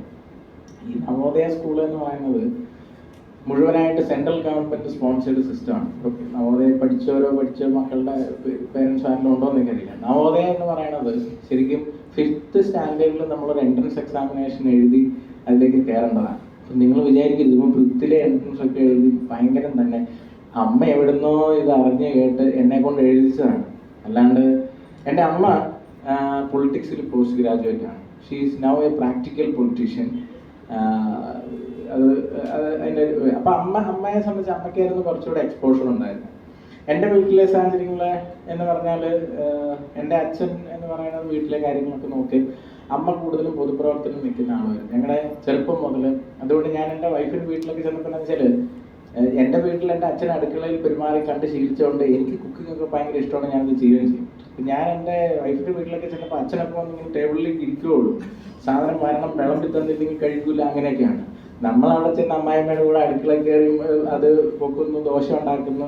കുറച്ച് കഴിഞ്ഞപ്പോൾ അമ്മായി അച്ഛനുമായിട്ട് വഴക്കായി തോന്നി. കണ്ടുപിടി ഇവനെ എന്നൊക്കെ പറഞ്ഞിട്ട് ലാസ്റ്റ് പിന്നെ 2 വർഷം അവിടെ നിന്നുള്ളൂ. അപ്പോഴേക്കും ഞാൻ അവിടെ നിന്ന് പോയി. പിന്നെ സമാധാനം. എന്നാലും ഞാൻ പറയുന്നത് നമ്മുടെ ഒരു വീട്ടിലത്തെ സാഹചര്യം ഞാൻ സൂചിപ്പിച്ചതേ ഉള്ളൂ. അപ്പം ഇതൊന്നും എന്നെ സംബന്ധിച്ചിടത്തോളം ഇങ്ങനത്തെ ഒരു കണക്ഷൻ, ഇങ്ങനത്തെ ഇതൊന്നും ആ റൂട്ടിലൊന്നും ഉണ്ടായിരുന്നില്ല. അപ്പം ഈ +1 ഫെയിലായി വീട്ടിൽ വന്ന് നിൽക്കുമ്പോഴും നാട്ടുകാർക്ക് അറിയില്ല. അപ്പം അമ്മ റൂട്ടിലാണ്, ഞാൻ നവോദയയുടെ കഥയാണ് നമ്മളിടയ്ക്ക് പറയുന്നത്. അപ്പം നവോദയ എന്ന് പറയുന്നത്, നവോദയയുടെ എൻട്രൻസ് എക്സാമിനേഷൻ എഴുതിയപ്പോൾ അപ്പോൾ 5th സ്റ്റാൻഡേർഡിൽ ഞാൻ ഈ പെരിങ്ങളം എന്ന് പറയുന്ന സാധാരണ ഒരു സ്കൂളിൽ നിന്ന് അവിടെ നിന്ന് പുറത്ത് പോകുന്നതിനെ പറ്റി ഒന്ന് ആലോചിച്ചിട്ടേ ഉണ്ടായിരുന്നില്ല. ക്ലാസ്സിൽ അവിടെ അഡ്മിഷൻ കിട്ടി. ഇത് ശരിക്കും പറഞ്ഞു കഴിഞ്ഞാൽ കുഞ്ഞനാളത്തെ കഥ, എന്നാലും ഒരു ചെറിയ ടോയ് ഹെലികോപ്റ്ററിന് വേണ്ടിയിട്ടാണ് ഞാൻ ദുരന്തം ചെയ്തത്. അതിൻ്റെ പിന്നിൽ അങ്ങനെ ഒരു കഥയുണ്ട്. നവോദയ എക്സാം പാസ്സായതിൻ്റെ കഥയാണ് ഞാൻ പറയുന്നത്. അതായത് നവോദയ എക്സാം എഴുതി അങ്ങനെ ഇരിക്കെ ഞാൻ ഏതോ ഒരു ടോയ്, അന്നത്തെ കാലത്ത് ഈ ബാറ്ററി ഇടുന്ന ടോയ് എന്നൊക്കെ പറയുന്നത് വലിയ എക്സ്പെൻസീവാണ്. സാധാരണ പേരൻസ് ഒന്നും വാങ്ങിച്ചു തരുന്നില്ല. പ്രത്യേകിച്ച് നമ്മുടെ വീട്ടിലത്തെ ചുറ്റുപാടും അങ്ങനെയായിരുന്നു. കുറച്ച് റബ്ബർ മരം അച്ഛൻ സ്വന്തമായിട്ട് വെട്ടി അതിൻ്റെ വരുമാനം കൊണ്ട് ജീവിച്ചിരുന്ന ഫാമിലി. പിന്നെ അമ്മ പൊതുപ്രവർത്തകയായിരുന്നു, പഞ്ചായത്ത് പ്രസിഡന്റൊക്കെ ആയിരുന്നു ആ സമയത്ത്. പക്ഷേ ഈ പറഞ്ഞ കാശൊന്നും ഉണ്ടാക്കാത്ത പഞ്ചായത്ത് പ്രസിഡന്റായിരുന്നു. അപ്പോൾ അതുകൊണ്ട് വീട്ടിൽ അന്നത്തെ കാലത്ത് ഇപ്പോഴും അപ്പം 1500 രൂപയാണ് ശമ്പളം പഞ്ചായത്ത് പ്രസിഡന്റിന് മാസം. അപ്പം അതൊക്കെ വെച്ചിട്ട് വളരെ ചുരുങ്ങിയ സാഹചര്യത്തിലൊക്കെ ഉണ്ട്. ഈ ടോയ് ഹെലികോപ്റ്റർ ചോദിച്ച് നവോദയ പരീക്ഷ എഴുതി അത് ക്ലിയർ ആവുകയാണെങ്കിൽ മേടിച്ചു തരാമെന്ന് പറഞ്ഞു. അങ്ങനെ നവോദയ പരീക്ഷ റിസൾട്ട് വന്ന് അന്നേരം പോയി ഹെലികോപ്റ്റർ മേടിച്ചു. 2 ദിവസം കൊണ്ട് അത് പൊളിച്ചെടുക്കുകയും ചെയ്തു. ഇത് കഴിഞ്ഞ് നവോദയയിലേക്ക് ചെന്നപ്പോഴാണ് നമ്മൾ ഈ ഹെലികോപ്റ്ററിന് വേണ്ടി എന്തോ ഒരു യൂസഫ് അലി പോലും ഹെലികോപ്റ്ററിന് വേണ്ടിയിട്ട് ഇത്രയധികം കഷ്ടപ്പെട്ടിട്ടുണ്ടാവില്ലെന്ന് പിന്നീട് ഞാൻ അറിയുന്നത്. അപ്പം ഞാൻ അവിടെ ചെന്നപ്പോൾ ഹോം അവേ ഫ്രം ഹോം സംഭവം എന്ന് വെച്ചാൽ വിയൂർ സെൻട്രൽ ജയിൽ സെറ്റപ്പാണ്. 30 ഏക്കറിൽ 10 അടി ഉയരത്തിൽ മതിലും കെട്ടി. ഇതിൻ്റെ അകത്തേക്ക് കയറിയാൽ പിന്നെ പുറത്തിറങ്ങാൻ പറ്റില്ല. ഈ വർഷത്തിൽ ഒരിക്കൽ മാത്രമേ വീട്ടിൽ പോകാൻ പറ്റുള്ളൂ. മാസത്തിൽ 2 മണിക്കൂർ പേരൻസിനെ വന്ന് കാണാം. ഇന്ന് ഞാൻ ഹെലികോപ്റ്ററിൽ കയറില്ല, അതുകൊണ്ട് ഭയങ്കര വെറുപ്പാണ്. അപ്പോൾ ഇതിങ്ങനെ ചെന്ന് കയറി 6 മുതൽ പിന്നെ 12ാം ക്ലാസ് വരെ ഞാൻ അവിടെ കണ്ടിന്യൂസ് ആയിട്ട് അവിടെ തന്നെ. ആദ്യത്തെ 1-2 വർഷം ഇനി അതിൻ്റെയൊക്കെ ഒരു ഇതൊക്കെ പറഞ്ഞാൽ ഇവിടെയൊക്കെ ആയിരിക്കുമ്പോൾ നമ്മൾ പണ്ടൊക്കെ എങ്ങനെയാണെന്ന് വെച്ചാൽ ഓണപ്പരീക്ഷ, ക്രിസ്മസ് പരീക്ഷ, പിന്നെ വലിയ പരീക്ഷ, അങ്ങനെ 3 തരം പരീക്ഷയുണ്ടായിരുന്നു. ഇപ്പൊക്കെ സംസ്കാരം മാറി. ഇപ്പൊ എല്ലായിടത്തും മറ്റേ യൂണിറ്റ് ടെസ്റ്റ്, മന്ത്ലി ടെസ്റ്റ് എന്നൊക്കെ പറഞ്ഞ പല ടെസ്റ്റ് ഉണ്ട്. ഈ നവോദയ സ്കൂളിൽ ചെന്നപ്പോൾ ഇവിടെ എല്ലാം ഈ ഡൽഹി പബ്ലിക് സ്കൂളിന്റെ ഇതാണ്, ഡൽഹി എന്നുള്ള ഇതാണ്, അവിടുത്തെ വിദ്യാലയ സമിതിയാണ് ഇതിന്റെ എല്ലാം policy. Every month there is unit test. അപ്പം നമ്മൾ ചെന്ന് നമ്മളിവിടുത്തെ പെരിങ്ങളം സ്കൂളിലെ സ്കൂൾ ഫസ്റ്റുകാരനൊക്കെ ആയിരുന്നു. എന്ന് വെച്ചാൽ അമ്മ പരീക്ഷയുടെ തലേദിവസം വീട്ടിലുണ്ടെങ്കിൽ നമ്മൾ ക്ലാസ് ഫസ്റ്റ് ആയിരിക്കും, അമ്മ വീട്ടിലില്ലെങ്കിൽ നമ്മൾ പൊളിഞ്ഞു. അങ്ങനെയാണല്ലോ ആ ഒരു സമയത്ത് അമ്മയാണ് പഠിപ്പിക്കുന്നത്. എനിക്കെല്ലാം കണക്ട് ചെയ്യാൻ പറ്റുമെന്ന് എനിക്ക് തോന്നുന്നു. ചിലപ്പോൾ പലർക്കും പല സാഹചര്യം എന്നാലും. അപ്പം അവിടെ ചെന്ന് പക്ഷേ സ്വന്തമായിട്ട് പഠിക്കുക എന്ന് പറയുന്നത് എന്നെ സംബന്ധിച്ചിടത്തോളം ഭയങ്കര ബുദ്ധിമുട്ടുള്ള കാര്യമായിരുന്നു. ഇത് ഞാൻ റിലേറ്റ് ചെയ്യാനും കൂടെ ആയിട്ടോ പറയുന്നത്. കാരണം നമ്മൾ സെൽഫ് ഡിപ്പെൻഡൻ്റ് ആവേണ്ടതിൻ്റെ ആവശ്യകതയും കൂടെ പറഞ്ഞു വന്നതാണ്. പലപ്പോഴും നമ്മൾ കുഞ്ഞുങ്ങളെയൊക്കെ എല്ലാ കാര്യത്തിലും ഇപ്പം ഞാൻ ഇങ്ങോട്ട് പോകുന്നപ്പം എന്തോ സാധനം വാങ്ങിക്കാൻ വേണ്ടി 8 വയസ്സുള്ള എൻ്റെ മോനെ എൻ്റെ വൈഫ് കടയിലേക്ക് പറഞ്ഞു വിട്ടു. അപ്പാർട്ട്മെൻറ്റിൽ തന്നെ ക്വിക്ക് സ്റ്റോറാണ്, പക്ഷെ എന്നാലും അവൻ ലിഫ്റ്റ് കയറി താഴെ പോയി സാധനം വാങ്ങിച്ച് ബാക്കി വാങ്ങിച്ച് തിരിച്ചു വന്നു. സോ അത് നമ്മൾ പർപ്പസ്ഫുള്ളി ചെയ്യിക്കുന്നതാണ്. നമ്മളത് ചെയ്യിച്ചിട്ടില്ലെങ്കിൽ വേറെ എന്ത് വലിയ ഇതും. അതുകൊണ്ട് തന്നെ ഞാൻ ഒരു കാര്യം ഇടക്ക് വെച്ച് പറയുന്നത്, I really wish to appreciate the initiatives of government. കാരണം ഇതുമായിട്ട് ബന്ധപ്പെട്ടിരിക്കുന്ന എസ്പെഷ്യലി യങ്സ്റ്റേഴ്സിന് കിട്ടുന്ന ഓപ്പർച്യൂണിറ്റി അത് വേറെ ഒരിടത്തും കിട്ടൂല. മാത്രമല്ല നിങ്ങളുടെ തന്നെ ഇവിടെ ഈ കൊളീഗ്സ് ആയിട്ട് ഇവിടെ മെമ്പേഴ്സ് ആയിട്ടുള്ളത് വളരെ എക്സ്പീരിയൻസും സീനിയർ ആയിട്ടുള്ള ആൾക്കാരാണ്. അവരെ നിങ്ങൾക്ക് റോൾ മോഡൽ ആക്കാൻ പറ്റുക. അറ്റ് ദ സെയിം ടൈം നിങ്ങൾക്ക് ഇവിടെ ഇതിൻ്റെ ഒരു ഓർഗനൈസറായിട്ട് മാറാൻ പറ്റുക. ഓരോ പരിപാടിയിൽ ഓരോ പ്രോഗ്രാമിലും നിങ്ങൾക്ക് അതിൻ്റെ ഓരോ റെസ്പോൺസിബിലിറ്റി എടുക്കാൻ പറ്റുക. ഈ പേഴ്സണാലിറ്റി ഡെവലപ്മെന്റ് ഒന്നും നമ്മൾ പ്രത്യേകിച്ച് കോഴ്സ് ഒന്നും ചെയ്ത് കഴിഞ്ഞാൽ കിട്ടുമെന്ന് എനിക്ക് തോന്നുന്നു. ഓക്കെ, കിട്ടുമായിരിക്കാം ഒരു പരിധിവരെ, പക്ഷെ ഇത് ആക്ച്വലി നാച്ചുറൽ ആയിട്ട് നമ്മളെ മോൾഡ് ചെയ്യുന്ന പ്രോസസ്സ്. അത് ശരിക്കും wish to appreciate the initiatives ഒക്കെ. അത് ഞാനിതുപോലെ കേട്ടപ്പോൾ പ്രത്യേകിച്ച് അദ്ദേഹത്തിൻ്റെ കാലത്തിൻ്റെ സംസാരത്തിൽ പറഞ്ഞിരുന്നു. കാരണം എത്ര സെഷൻസ് നടന്ന കാര്യങ്ങളൊക്കെ. അപ്പോൾ ഞാൻ പറഞ്ഞു വന്ന അപ്പോൾ ആ ഒരു രീതിക്ക് നമ്മുടെ ഒരു പേഴ്സണാലിറ്റി ഇവോൾവ്മെൻറ്റിൻ്റെ ഒരു ഭാഗവുമാണെന്ന് ഞാൻ പറഞ്ഞു വന്നത്. അപ്പോൾ തന്നെ പഠിക്കുക എന്ന് പറയാൻ എനിക്ക് ബുദ്ധിമുട്ടായിരുന്നു. കൂടെ അവിടെ ചെന്നപ്പോൾ തന്നെ ഡ്രസ്സ് കഴുകണം, തന്നെ പാത്രം കഴുകണം. നമ്മൾ ഈ സംഭവമൊക്കെ ആദ്യമായിട്ട് കാണുകയാണ്. ഡ്രസ്സ് കഴുകുക എന്നൊക്കെ ഒരു സംസ്കാരമേ നമ്മൾ ആദ്യമായിട്ടാണ് ചിന്തിക്കുന്നത്. കാരണം വീട്ടിൽ എല്ലാ സാധനവും എടുത്ത് അങ്ങോട്ടും ഇങ്ങോട്ടൊക്കെ എറിഞ്ഞ് അമ്മ അത് എടുത്തുകൊണ്ട് കഴുകി തന്നിട്ടുള്ള ശീലമല്ലേ ഉള്ളൂ. അപ്പം ചില റീൽസിലൊക്കെ നിങ്ങൾക്ക് അറിയാം, മറ്റേ ഈ അകത്തുള്ള സാധനം പാൻറ്റിൻ്റെ കൂടെ തന്നെ ഉണ്ടാവും. അതൊന്ന് എടുത്ത് മാറ്റിയെങ്കിൽ ഇട്ടുകൂടേടാ എന്ന് ചോദിക്കുന്ന അമ്മമാരെ ഇവിടുത്തെ ഇരിക്കുന്ന ആണുങ്ങൾക്ക് പ്രത്യേകിച്ച് പരിചയം ഉണ്ടായിരിക്കും. അപ്പോൾ ഈ പറയുന്ന സാഹചര്യത്തിൽ നിന്ന് നമ്മളെ സംബന്ധിച്ച് ഹോസ്റ്റൽ ലൈഫും തന്നെ കാര്യങ്ങൾ ചെയ്യേണ്ട ഒരു സ്ഥിതിഗതികളും ഒക്കെ നമുക്ക് ഭയങ്കര ബുദ്ധിമുട്ടായിരുന്നു. അതിൽ ഏറ്റവും ബുദ്ധിമുട്ട് പഠിക്കുക എന്നുള്ളതായിരുന്നു. 5ാം ക്ലാസ് വരെ സ്കൂൾ ഫസ്റ്റ് മേടിച്ചിട്ട് ഞാൻ, അതായത് അവിടെ ആനിവേഴ്സറി, സ്കൂൾ ആനിവേഴ്സറിയിൽ അവിടുന്ന് മറ്റേ സോപ്പ് വെട്ടിയും ഉപ്പിടുന്ന പാത്രമൊക്കെ തരും. അതൊക്കെ കൊണ്ടുപോയി അങ്ങനെ ഷോക്കേസ് വെക്കുക. എന്നിട്ട് നമ്മൾ ക്ലാസ് ഫസ്റ്റ് ആണെന്നുള്ള ഇത് റിലേറ്റീവ്സ് ഒക്കെ വരുമ്പോൾ പറയുക. ഇതൊക്കെയായിരുന്നു അന്ന് വരെ. ആദ്യമായിട്ട് ഒരു 2ാമത്തെ യൂണിറ്റ് ടെസ്റ്റ് മറ്റോ ആയപ്പോൾ ഇംഗ്ലീഷിന് അങ്ങ് തോറ്റു. അപ്പോൾ തോക്കുമ്പോൾ ക്ലാസ്സിൽ എണീപ്പിച്ച് നിർത്തും തോറ്റ ആൾക്കാർ. പലപ്പോഴും നമ്മുടെ അടുത്തിരിക്കുന്നവൻ വരെ 2 മാർക്കിനെങ്കിലും ജയിച്ചിട്ടുണ്ടാവും. നമ്മൾ തോറ്റിട്ട് എണീറ്റിരിക്കുന്ന ഒരു സമയമുണ്ട്. അതായത് ഷൂട്ട് ഔട്ട് പെനാൽറ്റിക്ക് ഗോളിയുടെ അവസ്ഥയാണ് ഈ തോറ്റിട്ട് എണീറ്റ് നിൽക്കുന്നവരുടെ അവസ്ഥ. വേറെ ആരുമില്ല, എല്ലാവരും നമ്മളെ നെഞ്ചത്തോട്ട് മാത്രമായിരിക്കും നോക്കുന്നത്. അപ്പോൾ ഇത് ഒരു വല്ലാത്ത ഈ തോൽവി എന്ന് പറയുന്ന സാധനം ആദ്യം ഒരു ബുദ്ധിമുട്ടുണ്ടെന്നേ ഉള്ളൂ. പിന്നെ അതൊരു ശീലമായിക്കോളും എന്ന് എനിക്ക് മനസ്സിലായി. ഇത് ആദ്യമൊക്കെ തോറ്റപ്പോൾ എണീറ്റ് നിൽക്കാൻ ഒരു ബുദ്ധിമുട്ടായിരുന്നു. പിന്നെ അതൊരു ഹീറോയിസമായി മാറി. ഇത് ഞാനൊരു കാര്യം പറയാം. ഈ ഹൗ ടു ഫെയിൽ സക്സസ്ഫുള്ളി എന്ന് പറഞ്ഞിട്ട് ഞാൻ ഇതുപോലെ ടോപ്പിക്ക് ചോദിക്കുമ്പോൾ ഞാൻ ഓരോ ടോപ്പിക് ഉണ്ടാക്കി കൊടുത്താണ്. ഹൗ ടു ഫെയിൽ സക്സസ്ഫുള്ളി എന്ന് പറഞ്ഞാൽ ഈ വിജയകരമായി എങ്ങനെ പരാജയപ്പെടാം. അതിപ്പോൾ ഏറ്റവും നന്നായിട്ട് അറിയാവുന്ന ഭർത്താക്കന്മാർക്കാണ്. ഭാര്യയായിട്ട് വഴക്കുണ്ടാക്കും ഹൗ ടു ഫെയിൽ സക്സസ്ഫുള്ളി. അതിലും വലിയതായിട്ടൊന്നും എനിക്ക് പറഞ്ഞു തരാനില്ല. അപ്പം എന്ന് പറഞ്ഞാൽ നമുക്ക് ഓരോ തവണയും നമ്മൾ പരാജയപ്പെടുമ്പോൾ അത് നമുക്ക് ഏത് സാഹചര്യത്തിലാണെങ്കിലും. അപ്പോൾ ഈ യൂണിറ്റ് ടെസ്റ്റുകൾക്ക് തോറ്റ് പിന്നീട് എന്തായി, ഞാനൊരു ഹീറോ ആയി, ബാക്ക് ബെഞ്ചറായി, പുറയിലിരുന്നിട്ട് ഇങ്ങനെ ചളി വെളുപ്പൊക്കെ പറയുക, പെൺപിള്ളേർ ചിരിക്കുന്നുണ്ടോ നോക്കുക, ആയവർ ചിരിക്കുന്നുണ്ടെങ്കിൽ അതൊക്കെ സ്വപ്നം കണ്ട് കിടന്നുറങ്ങുക. ഇതൊക്കെ ആയി പിന്നെ എൻ്റെ ജീവിതത്തിലാകുന്നത്. അതൊരു 9-10ാം ക്ലാസ്സിലൊക്കെ എത്തുമ്പോൾ അങ്ങനെ വേണം. ഇല്ലെങ്കിൽ മക്കളെ ഡോക്ടറെ കാണിക്കണം. അങ്ങനെയൊന്നും ഉണ്ടാകുന്നില്ല. കാരണം എന്തോ പ്രശ്നമുണ്ടെന്ന് അർത്ഥം. ഇനിയുള്ള കാലത്ത് അങ്ങനെയുണ്ട് പ്രശ്നം. പണ്ടൊക്കെ പല കാര്യങ്ങളായിരുന്നു. ജാതിയിലാണോ മതത്തിലാണോ കല്യാണം കഴിക്കുന്നത്. ഇപ്പം ആണ് പെണ്ണിനെ കല്യാണം കഴിച്ചാൽ മതി എന്ന് ചിന്തിക്കുന്ന കാലത്തേക്ക് നമ്മൾ എത്തി. അല്ലെങ്കിൽ പെണ്ണാണിനെ കല്യാണം കഴിച്ചാൽ മതി എന്ന് ചിന്തിക്കുന്നത്. അതുകൊണ്ടാണ് ഞാൻ ഇപ്പോൾ ആ കാര്യം ഞാൻ എടുത്ത് സൂചിപ്പിച്ചത്. അങ്ങനെയൊക്കെ ഇല്ലേ എന്നൊന്ന് നോക്കിയേക്കണം.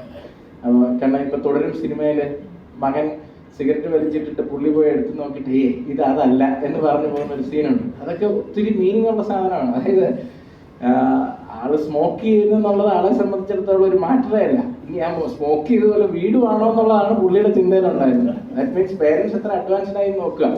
പണ്ട് കാലത്തുള്ളതിൽ നിന്ന് പേരൻസും ഒരുപാട് അഡ്വാൻസ്ഡ് ആയി. അപ്പം ഞാൻ എന്താണെന്ന് പറഞ്ഞു വന്നത്, ഈ തന്നെ പഠിക്കുക, തന്നെ ഇത് ചെയ്യുക കാര്യങ്ങളൊക്കെ എനിക്ക് അങ്ങനെ തോൽവി അഭിമുഖീകരിച്ചു. അങ്ങനെ വന്നപ്പോഴാണ് ഈ 10th ക്ലാസ്സിൽ മാർക്ക് കുറഞ്ഞു പോയ സംഭവം. പിന്നെ 11th ഫെയിലായി വീട്ടിൽ വന്നു. കുറച്ച് കഴിഞ്ഞപ്പോൾ കുറച്ച് ഇൻസൾട്ടഡ് ആയിട്ടൊക്കെ തോന്നി. അങ്ങനെ 12th എത്തിയപ്പോഴാണ് എന്നെ സംബന്ധിച്ച് എൻ്റെ ലൈഫിൽ ഒരു ചേഞ്ച് വേണമെന്ന് എനിക്ക് തോന്നിയത്. അപ്പോൾ ആ ഒരു ടൈമിൽ ഒരു സ്പാർക്ക് ഉണ്ടായി. അതാ പറഞ്ഞത്, സ്പാർക്ക് എല്ലാവർക്കും ഉണ്ടാവും. സ്പാർക്ക് സാധാരണഗതിയിൽ ഉണ്ടാവുക ലാസ്റ്റ് ICUയിൽ കിടക്കുന്ന സമയത്താണ്. പോകാറാകുമ്പോഴത്തേക്കും അങ്ങനെയൊന്നും ചെയ്യാൻ പാടില്ലായിരുന്നു, കുറേ കൂടെ ചെയ്യേണ്ടതായിരുന്നു, നമ്മുടെ ലൈഫിൽ കുറേയൊക്കെ നമ്മൾ നഷ്ടപ്പെടുത്തി എന്നൊക്കെ തോന്നും. ആ കൂടെ സ്പാർക്ക് വന്ന കൂടത്തി കഴിഞ്ഞു. അതാണ് നമ്മുടെ ലൈഫിൽ സാധാരണ രീതിയിൽ സ്പാർക്ക്. ഈ സ്പാർക്ക് നമ്മുടെ ലൈഫിൽ കുറേ നേരത്തെ വരാൻ കഴിഞ്ഞാൽ നമ്മൾ രക്ഷപ്പെടും. ഇത് ഞാനൊരു പക്ഷേ ഇവിടെ ഇരിക്കുന്ന യങ്സ്റ്റേഴ്സിനോടാണ് കൂടുതൽ പറയും. സ്പാർക്ക് എന്ന് പറയുന്നത് ഏത് നിലയിലാവാമെന്ന് ഞാൻ പറഞ്ഞു. അത് നിങ്ങൾ ബിസിനസ് ചെയ്യുകയാണെങ്കിലും, നിങ്ങൾ പ്രൊഫഷണൽ ആണെങ്കിലും, നിങ്ങൾ ബ്യൂറോക്രാറ്റ് ആണെങ്കിലും, ഏതൊരു മേഖലയിലും നിങ്ങൾ പൊളിറ്റീഷ്യൻ ആണെങ്കിലും, എവിടെയും സ്വന്തമായിട്ട് കറക്റ്റ് ചെയ്തു നമ്മൾ ചെയ്യാൻ കഴിഞ്ഞിരുന്ന പലതും ചെയ്തില്ല എന്നുള്ള റിഗ്രറ്റ്, ആ റിഗ്രറ്റിൽ നിന്ന് ഡിപ്രഷനിലേക്കല്ല പോകണം. എല്ലാത്തിനും പോസിറ്റീവായിട്ടുള്ളൊരു സൈഡുണ്ട്. എല്ലാത്തിനും പോസിറ്റീവായിട്ട് സ്വീകരിക്കുക. ഇനി അതുകൊണ്ടാണ് ഞാൻ തുടക്കത്തിൽ പറഞ്ഞ വണ്ണത്തിലേക്ക് തന്നെ തിരിച്ചു വരാം. ഞാൻ ആദ്യം സ്കൂളിൽ പോകുന്ന എന്നെ ഏറ്റവും കൂടുതൽ അലട്ടിയിരുന്ന പ്രശ്നം ചെറുപ്പത്തിലെ വണ്ണമുള്ളതാണ്. അപ്പോൾ ഞാൻ സ്കൂളിൽ പോകുമ്പോൾ ഏറ്റവും കൂടുതൽ തടിയ, വാഴപ്പിണ്ടി ഇത്യാദി വിളികളൊക്കെ വളരെയധികം കേട്ടു. അപ്പോൾ ഈ കേട്ടതിനെയൊക്കെ നോക്കുമ്പോൾ ചിലപ്പോൾ നമുക്ക് മാനസികമായിട്ടത് ബുദ്ധിമുട്ടുണ്ടാക്കാം. പക്ഷെ അതിനെ ആ കാലത്ത് അതിജീവിച്ചിട്ട് പോലും ഇന്ന് ഞാൻ നോക്കുമ്പോൾ, ഞാനിപ്പം നിങ്ങളുടെ മുമ്പിൽ വന്ന് സ്റ്റേജ് ഫ്രൈറ്റ് ഇല്ലാണ്ട് സംസാരിക്കുന്നത് പോലും ഒരു പക്ഷേ അന്ന് ആ കളിയാക്കലുകളിൽ പോലും എനിക്കതൊരു എനർജിയായി മാറിയിട്ടുണ്ടെന്ന് ഞാൻ ഇന്ന് വിശ്വസിക്കുന്നു. So everything we can take it in A positive not. So what ever happens in life എന്ന് വെച്ചോണ്ട് തിന്ന് തടിച്ച് തോന്നിയാസമായിട്ട് ഇരുന്നിട്ട് ഇതെല്ലാം എൻ്റെ എനർജിയാണെന്ന് പറഞ്ഞ് നടക്കണമെന്നല്ല. എന്താ അവരെ ചെയ്യാൻ കഴിയുന്നതൊക്കെ ചെയ്യണം. അറ്റ് ദ സെയിം ടൈം നമ്മുടെ ഹെറിഡിറ്ററി, നമ്മുടെ ജീൻ അങ്ങനെയാണെങ്കിൽ ഒരു പരിധിക്കുള്ളിൽ നമുക്കൊന്നും ചെയ്യാൻ കഴിയില്ല എന്ന് ഞാൻ സൂചിപ്പിച്ചു വെച്ചു മാത്രം. എനിവേ, സ്പാർക്കിനെ കുറിച്ച് ഞാൻ പറഞ്ഞത്, ഈ സ്പാർക്ക് എല്ലാവരുടെ ലൈഫിൽ പോസിബിൾ ആണ്. അത് ഒരു 25 to 30 വന്നു കഴിഞ്ഞാൽ നമുക്ക് ലൈഫിൽ കുറേ ചേഞ്ചസ് കൊണ്ടുവരാനും നമ്മൾ എവിടെയാണ് പോയി ആങ്കർ ചെയ്യുന്നത് എന്നുള്ളതിന് മുമ്പ് നമുക്ക് കുറേ ഡിസിഷൻ എടുക്കാൻ പറ്റും. അതർവൈസ് സംഭവിക്കുന്നത് പലപ്പോഴും ഞാൻ നേരത്തെ പറഞ്ഞതുപോലെ ഒന്നെങ്കിൽ ഏതെങ്കിലും കരിയറിലെത്തി എന്നിട്ട് പേരൻസിനെ ശപിക്കും, നിങ്ങൾ പറഞ്ഞിട്ടല്ലേ ഞാനിത് ഉണ്ടാക്കിയത് എന്ന് ചോദിക്കും.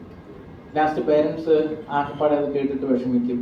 മകനല്ലേ മകൾക്ക് ജോലി കിട്ടുന്നില്ല, അല്ലെങ്കിൽ ജോലി ഇഷ്ടപ്പെട്ടില്ല, അല്ലെങ്കിൽ ജോലിയിൽ പോകുന്നില്ല, അല്ലെങ്കിൽ ഏതെങ്കിലും ആയിക്കോട്ടെ. ഇതുപോലത്തെ കുറേ സാഹചര്യങ്ങൾ ഞാൻ കാണുന്നുണ്ട്. ഞാൻ പറഞ്ഞതാണ്, നിങ്ങൾ പറഞ്ഞിട്ടല്ലേ ഞാൻ ഈ വഴിക്ക് വന്നത്. അല്ലെങ്കിൽ ഫ്രണ്ട്സ് ആരെങ്കിലും ഒക്കെ പറഞ്ഞിട്ട് അവർ പേഴ്സ്യൂ ചെയ്യുന്നു, അല്ലെങ്കിൽ അവരുടെ വഴിക്ക് പോയേക്കാന്ന് വിചാരിച്ചു ഓരോ കോഴ്സിന് പോകുന്ന ഒത്തിരി ആൾക്കാർ. നേഴ്സിംഗ് ഒക്കെ അതിൻ്റെ ക്ലാസിക് എക്സാമ്പിളാണ്.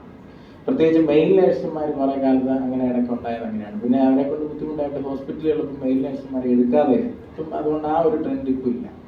നമ്മൾ പ്രത്യേകിച്ച് കേരളത്തിലെ ഈ പറഞ്ഞ ട്രെൻഡ് ഉണ്ട്. ഇപ്പോഴത്തെ ട്രെൻഡ് എന്ന് പറയുന്നത് വെളിയിലേക്ക് പോകാമെന്നുള്ള ട്രെൻഡാണ്. ഓക്കെ, അപ്പോൾ ഇത് ചോദിച്ചാൽ നിങ്ങൾ ചിലപ്പോൾ എന്നോട് തിരിച്ചു ചോദിക്കും, ഇവിടെ എന്തുണ്ട് സാർ, ഇവിടെ എന്തുണ്ട് ഇരുന്നിട്ട് നിങ്ങൾക്ക് എന്തെങ്കിലും തരാൻ പറ്റുമോ, നിങ്ങളെ കൊണ്ടൊന്നും ചെയ്യാൻ സാധിക്കും, ഇതൊന്നും. അപ്പം ഞാൻ തിരിച്ചുകൊണ്ട് പറയും, കണ്ടോളാം അവിടെ തണ്ണിമത്തം കൃഷി ചെയ്തിട്ട് പോലും രക്ഷപ്പെട്ടവൻ്റെ കഥ ഞാൻ പറഞ്ഞു. ഇതിങ്ങനെ കുറേ കഥകൾ രണ്ട് സൈഡിലും ഉണ്ടാവും. സോ ഓരോരുത്തരെ സംബന്ധിച്ചും അവരവരുടെ ലൈഫിൽ ശരിയെന്ന് തോന്നുന്നതെന്തോ അത് ചെയ്യാം. ബട്ട് ഞാൻ നേരത്തെ പറഞ്ഞതുപോലെ ഒരു റിയലൈസേഷൻ ഉണ്ടാകുന്ന ടൈം, പ്രായം, ഇതൊക്കെ എപ്പോഴാണെന്ന് അത് നമ്മുടെ കയ്യിലല്ല. അത് ഓരോ സമയത്തായിരിക്കും. അത് ചിലപ്പം ലൈഫിൽ ഞാൻ നേരത്തെ പറഞ്ഞ ഒരു ഷോക്ക് വരുമ്പോഴായിരിക്കും പലപ്പോഴും ഈ പറയുന്ന സ്പാർക്ക് ഉണ്ടാവുക. അതായത് ഷോക്കിൽ നിന്നാണ് സ്പാർക്ക് ഉണ്ടാവുക. സെയിം നമ്മുടെ ലൈഫിൽ ഏറ്റവും കൂടുതൽ വലിയ ഷോക്ക് ചിലപ്പോൾ ഉണ്ടാവുക എങ്ങനെയാണ് തേപ്പ് കിട്ടുമ്പോൾ, അല്ലേ? അങ്ങനെ കാമുകി തേച്ചിട്ട് പോകുന്നത് വലിയ ഷോക്കാവുന്ന ആൾക്കാരുണ്ട്. പണ്ടൊക്കെ ആകുമ്പോഴത്തേക്കും കാമുകയായിരുന്നു, ഇപ്പൊ കാമുകയല്ല, കാമുകന്മാരാണ് സൂയിസൈഡ് ചെയ്യുന്നത്. അതും ഈ പറഞ്ഞ പോലെ കാലത്തിന്റെ ഡെവലപ്മെന്റ്. അപ്പം ഈ പറയുന്ന അറ്റ് ദ സെയിം ടൈം ഫാമിലിയിൽ നമ്മളെ പ്രൊട്ടക്ട് ചെയ്യുന്നു, അല്ലെങ്കിൽ നമ്മളെ എന്നും പൊതിഞ്ഞു പിടിക്കുമെന്ന് കരുതുന്ന നമ്മുടെ പേരൻസ് ഒരു സുപ്രഭാതത്തിൽ നഷ്ടപ്പെട്ടു പോകുന്ന സിറ്റുവേഷൻ ഉണ്ടാകാം. നമ്മുടെ പേരൻസിന്റെ ബിസിനസ് കൊളാപ്സ് ചെയ്ത് ഇന്നലെ വരെ സുഖലോലുപതയിൽ ജീവിച്ചിരുന്ന നമുക്ക് എല്ലാം നഷ്ടപ്പെടുന്ന സിറ്റുവേഷൻ ഉണ്ടാകും. അതിലേത് തരം ഷോക്കും നമ്മൾ പെട്ടെന്ന് നമ്മുടെ ഉറക്കത്തിൽ നിന്ന് നമ്മളെ ഉണർത്തും. അതുകൊണ്ടാണ് APJ അബ്ദുൽ കലാം സാർ പറഞ്ഞത്, ഡ്രീം എന്ന് പറയുന്നത് ഉറങ്ങുമ്പോൾ കാണുന്നതല്ല, നിങ്ങളെ ഉറക്കാൻ അനുവദിക്കാത്തതാണ് ഡ്രീം എന്ന് പറഞ്ഞത്. അങ്ങനത്തെ ഡ്രീം ഉണ്ടാവണമെങ്കിൽ ആവശ്യക്കാരനായി മാറണം. Necessity is the mother of invention എന്ന് നമ്മൾ ചെറുപ്പകാലം മുതലേ കേട്ടിട്ടുണ്ട്. നെസസിറ്റി എന്ന് പറയുന്ന ഫീലിംഗ് നമുക്ക് വരണം. ഈ നെസസിറ്റി വരണമെന്നുള്ളതിന് രണ്ട് വശമുണ്ട്. ഈ ചില പേരൻസ് കുറെ കാശൊക്കെ ഉണ്ടാക്കി എന്നിട്ട് മക്കളോട് പണ്ട് ഞാൻ ചെരുപ്പിട്ട് വള്ളിനിക്കറിട്ട് സ്കൂളിൽ പോയതിന്റെ കഥ പറയാം, 5 കിലോമീറ്റർ നടന്നാ പോയെ. അതും ഒരുതരം വെറുപ്പിക്കലാണ്. അതല്ല ഞാൻ പറഞ്ഞത്. ഇത് രണ്ടിൻ്റെയും കൂടെ ഒരു ബാലൻസ് ഉണ്ട്. ഈ പഴയ കാലത്ത് ഞങ്ങൾ അങ്ങനെ കീറി ഉടുപ്പിട്ട കഥയും പറഞ്ഞ് ഇപ്പൊ കോടികളുണ്ട് താനും എന്നിട്ട് മക്കളെ അങ്ങനെ പറയുന്നതിൽ ഇതില്ല. പക്ഷെ എന്നാൽ പോലും നമുക്ക് ഈ പറയുന്ന സിറ്റുവേഷനിൽ ചില ഷോക്കുകൾ വരുമ്പോൾ, അതുകൊണ്ട് തന്നെ പേരൻസും മക്കളും ഒക്കെ ആയിട്ടൊരു കമ്മ്യൂണിക്കേഷൻ എപ്പോഴും ഉണ്ടെങ്കിൽ പലപ്പോഴും സംഭവിക്കുന്ന പേരൻസിന്റെ ബുദ്ധിമുട്ടുകൾ മക്കളെ അറിയിക്കില്ല, അല്ലെങ്കിൽ വീട്ടിലെ ബുദ്ധിമുട്ടുകൾ മക്കൾക്ക് റിയലൈസ് ചെയ്യാൻ പറ്റുന്നില്ലാത്ത അവസ്ഥ. പക്ഷെ പലരുടെ ഒരു 90% കേസസിലെങ്കിലും ഒന്നല്ല മറ്റൊരു രീതിയിലുള്ള ഇംബാലൻസസ് ലൈഫിൽ വരാനുള്ള സാധ്യത കൂടുതലാണ്. അത് ഫിനാൻഷ്യൽ ആവാം, ചിലപ്പം വീട്ടിലെ ചെറിയ അസ്വാരസ്യങ്ങളാവാം, പ്രശ്നങ്ങളാവാം. ഇതിൽ നിന്നൊക്കെയാണ് ഷോക്ക് ഉണ്ടായിട്ട് നമുക്ക് പെട്ടെന്ന് ഒരു ഇൻസ്പിറേഷൻ ഉണ്ടാവുക, സ്പാർക്ക് ഉണ്ടാവുക. അപ്പം അങ്ങനത്തെ ഷോക്ക് വരാൻ വെയിറ്റ് ചെയ്യേണ്ട എന്ന എൻ്റെ ഒരു അഭിപ്രായം. ഇപ്പം ഞാൻ നേരത്തെ പറഞ്ഞ പോലെ തമാശയ്ക്ക് ഞാൻ പറഞ്ഞെങ്കിലും ഒത്തിരി ആൾക്കാർ അങ്ങനെ ഈ പറഞ്ഞ തേപ്പ് കിട്ടിയിട്ട് വലിയ സ്ഥാനങ്ങളിൽ എത്തിപ്പെട്ട ആൾക്കാരൊക്കെ ഉണ്ട്. അതായത് ഉപേക്ഷിച്ച് പോയ അവരുടെ കണ്ണും മുമ്പിൽ കൂടെ ഞാൻ ബൾബ് വെച്ച കാറിൽ പോകുമ്പോൾ അയ്യോ ആ ചേട്ടൻ്റെ കൂടെ പോയാൽ മതിയായിരുന്നു എന്ന് ചിന്തിക്കണം. അതാണ് എൻ്റെ റിവഞ്ച്. അങ്ങനെ ഈ കൊച്ചു വാശികളാണ് നമ്മളെ എന്തെങ്കിലുമൊക്കെ ആക്കി തീർക്കുന്നതെന്നാണ് എൻ്റെ ഒരു കാഴ്ചപ്പാട്. ഞാനിതിങ്ങനെ പറയുന്നതിൻ്റെ കാര്യങ്ങൾ ഒത്തിരി സീനിയർ ആയിട്ടുള്ള ആൾക്കാരുണ്ട്. പക്ഷെ കൊച്ചു വാശികളാണ് നമ്മളെ എപ്പോഴും 2 സ്റ്റെപ്പ് കൂടുതൽ ഒരു സമയത്ത് എടുത്ത് ചെക്കാൻ. അതുകൊണ്ടാണ് ഞാൻ പറഞ്ഞത്, ഈ കുട്ടികളെ പ്രത്യേകിച്ച് ടീനേജ് എത്തുമ്പം നൂലുകെട്ടിന് ഇതിനും വരിയല്ലാത്തതിൻ്റെ കാര്യം ഇതാണ്. ഈ ചൊറിയുന്ന അമ്മായിമാരും ഈ ചൊറിയുന്ന അമ്മായിമാരും മാതാപിതാ ഗുരു ദൈവം കഴിഞ്ഞാൽ അടുത്ത സ്ഥാനത്ത് വെച്ച് ആദരിക്കേണ്ടവരാണെന്നാണ് എൻ്റെ ഒരു കാഴ്ചപ്പാട്. കാരണം ഇവർ ചൊറിയുന്നതുകൊണ്ടാണ് ഈ 2 സ്റ്റെപ്പ് ചാടി കയറുന്നത്. ഈ കൊച്ചു വാശികളും കൊച്ചു ചൊറിച്ചിലുകളും ആണ് നമ്മളെ എപ്പോഴും, അതുകൊണ്ടാണ് ഞാൻ തുടക്കത്തിലെ പറഞ്ഞത് ഇംപ്രസ് ചെയ്യുക. മനുഷ്യന്റെ ബേസിക് ആയിട്ടുള്ള സഹജം അല്ലെങ്കിൽ ഒരു ഹ്യൂമൻ നേച്ചർ എല്ലായിടത്തും പറഞ്ഞു വെച്ചിരിക്കുന്നത് അത് ആനിമലിന്റെ ഇടയ്ക്കും ഉണ്ട്. അപ്പൊ നമ്മുടെ ഇതിൽ കുറച്ചുകൂടെ ക്ലാസിക് ആയിട്ടാണെന്നേ ഉള്ളൂ. പക്ഷെ ഈ പറയുന്ന നമ്മൾ കമ്പയർ ചെയ്യും, നമ്മൾ അന്യോന്യം ഇംപ്രസ് ചെയ്യാൻ ശ്രമിക്കും. ഈ പറയുന്ന കാര്യങ്ങളൊക്കെ കൊച്ചു വാശികളും കൊച്ചു കാര്യങ്ങളുമായിട്ട് നമ്മൾ മുന്നോട്ട് പോകും. ആ കൊച്ചു വാശികളാണ് വലിയ വിജയങ്ങളിലേക്ക്. പക്ഷെ വിജയങ്ങളിലേക്ക് എത്തുമ്പോൾ സ്വാഭാവികമായും നമ്മൾ ഹമ്പിളാവും, സിമ്പിളാവും, വാശികൾ പോകും, വൈരാഗ്യം പോകും. പക്ഷെ അതിനെ ഉള്ളിൽ വെച്ചുകൊണ്ട് ആ വാശികളെ താലോലിച്ചുകൊണ്ട് വലിയ നേട്ടങ്ങളിലേക്ക് എത്തിയിട്ടുള്ള ഒത്തിരി ആൾക്കാരുണ്ട് നമ്മുടെ കണ്ണു മുമ്പിൽ.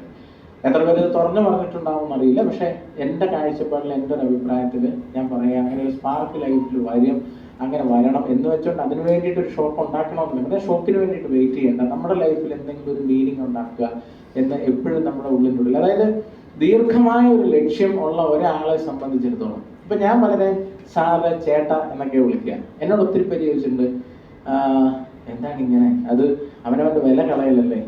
പിന്നെ എന്നോട് പറഞ്ഞിട്ടുണ്ട്, എല്ലായിടത്തും പോയി അങ്ങ് അവൈലബിൾ ആവും. KMA വിളിച്ചു ഉടനെ KMA പോയി, നാളെ TMA വിളിച്ചപ്പോൾ TMAയിലും പോയി.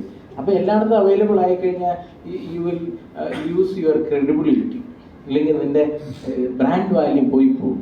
എന്ത് ബ്രാൻഡ് വാല്യൂ ആണ്? എന്നെ സംബന്ധിച്ച് എൻ്റെ ഏറ്റവും വലിയ ഇഷ്ടം എന്ന് പറയുന്നത് വീക്കെൻഡിൽ എൻ്റെ നാട്ടിൻ പുറത്ത് പോയി എൻ്റെ അച്ഛൻ്റെ ചായക്കടയിൽ, എൻ്റെ അച്ഛൻ്റെ ചായക്കടക്കാരനാണ് കേട്ടോ, ഇപ്പോഴും ചായക്കട നടത്തുകയാണ്. അച്ഛൻ്റെ ചായക്കടയിൽ പോയി അവിടെ നിന്ന് അച്ഛനെടുത്ത് വെക്കുന്ന ചായ ഇങ്ങനെ വിരലെ തൂക്കിയെടുത്ത് ഓരോരുത്തർക്കും കൊണ്ടു കൊടുത്ത് തിരിച്ചാൽ ഗ്ലാസ്സിനെടുത്ത് അവിടെ കൊണ്ടുപോയി വെച്ച് അവിടെ നിന്ന് വരുന്ന ആൾക്കാരുമായിട്ടൊക്കെ വർത്താനം പറഞ്ഞ് നിന്ന് വൈകുന്നേരങ്ങൾ പങ്കുവെക്കുമ്പോൾ കിട്ടുന്ന ഒരു സുഖവും ഞാൻ ഗോവയിലോ ബോംബെയിലോ കൊച്ചിയിലോ ഒന്നും കണ്ടില്ല. ഉള്ള സത്യം ഞാൻ തുറന്നു പറയാം. പിന്നെ അവിടെ രാവിലെ എണീക്കുമ്പോൾ ഒരു 5-6 ഏക്കർ തൊടിയാണ്, അതിൻ്റെ അകത്ത് ജാതിയുണ്ട്, ഒത്തിരി പഴ ചെടികളുണ്ട്. അതിൻ്റെയൊക്കെ ചോട്ടിൽ കൂടെ പോയി കൂട്ടുകാരുടെ കൂടെ മാങ്ങയൊക്കെ പെറുക്കി അത് വന്നിരുന്ന് കഴിച്ച് ആറ്റിപ്പോയി ചാടി വെള്ളച്ചാട്ടത്തിൻ്റെ അടിയിൽ പോയി ഇരുന്ന്. പിന്നെ ഞങ്ങളുടെ അവിടെയൊക്കെ നല്ല പനങ്കള്ളും കിട്ടും. ഇത് പറയാൻ പാടുണ്ടോ എന്ന് എനിക്കറിയത്തില്ല. മധുരക്കള്ളം, മറ്റേ ഇൻടോക്സിക്കേറ്റഡ് അല്ല കേട്ടോ. അപ്പോൾ നല്ല ഈ കുമ്മായ കുമ്പൂച്ച എന്നൊക്കെ പറയുന്ന പോലെ ഇരിക്കും, നല്ല ക്രിസ്പി ആയിട്ടുള്ള വരാൻ ഇടയ്ക്ക് കേട്ടോ, ഓപ്പൺ ഇൻവിറ്റേഷൻ.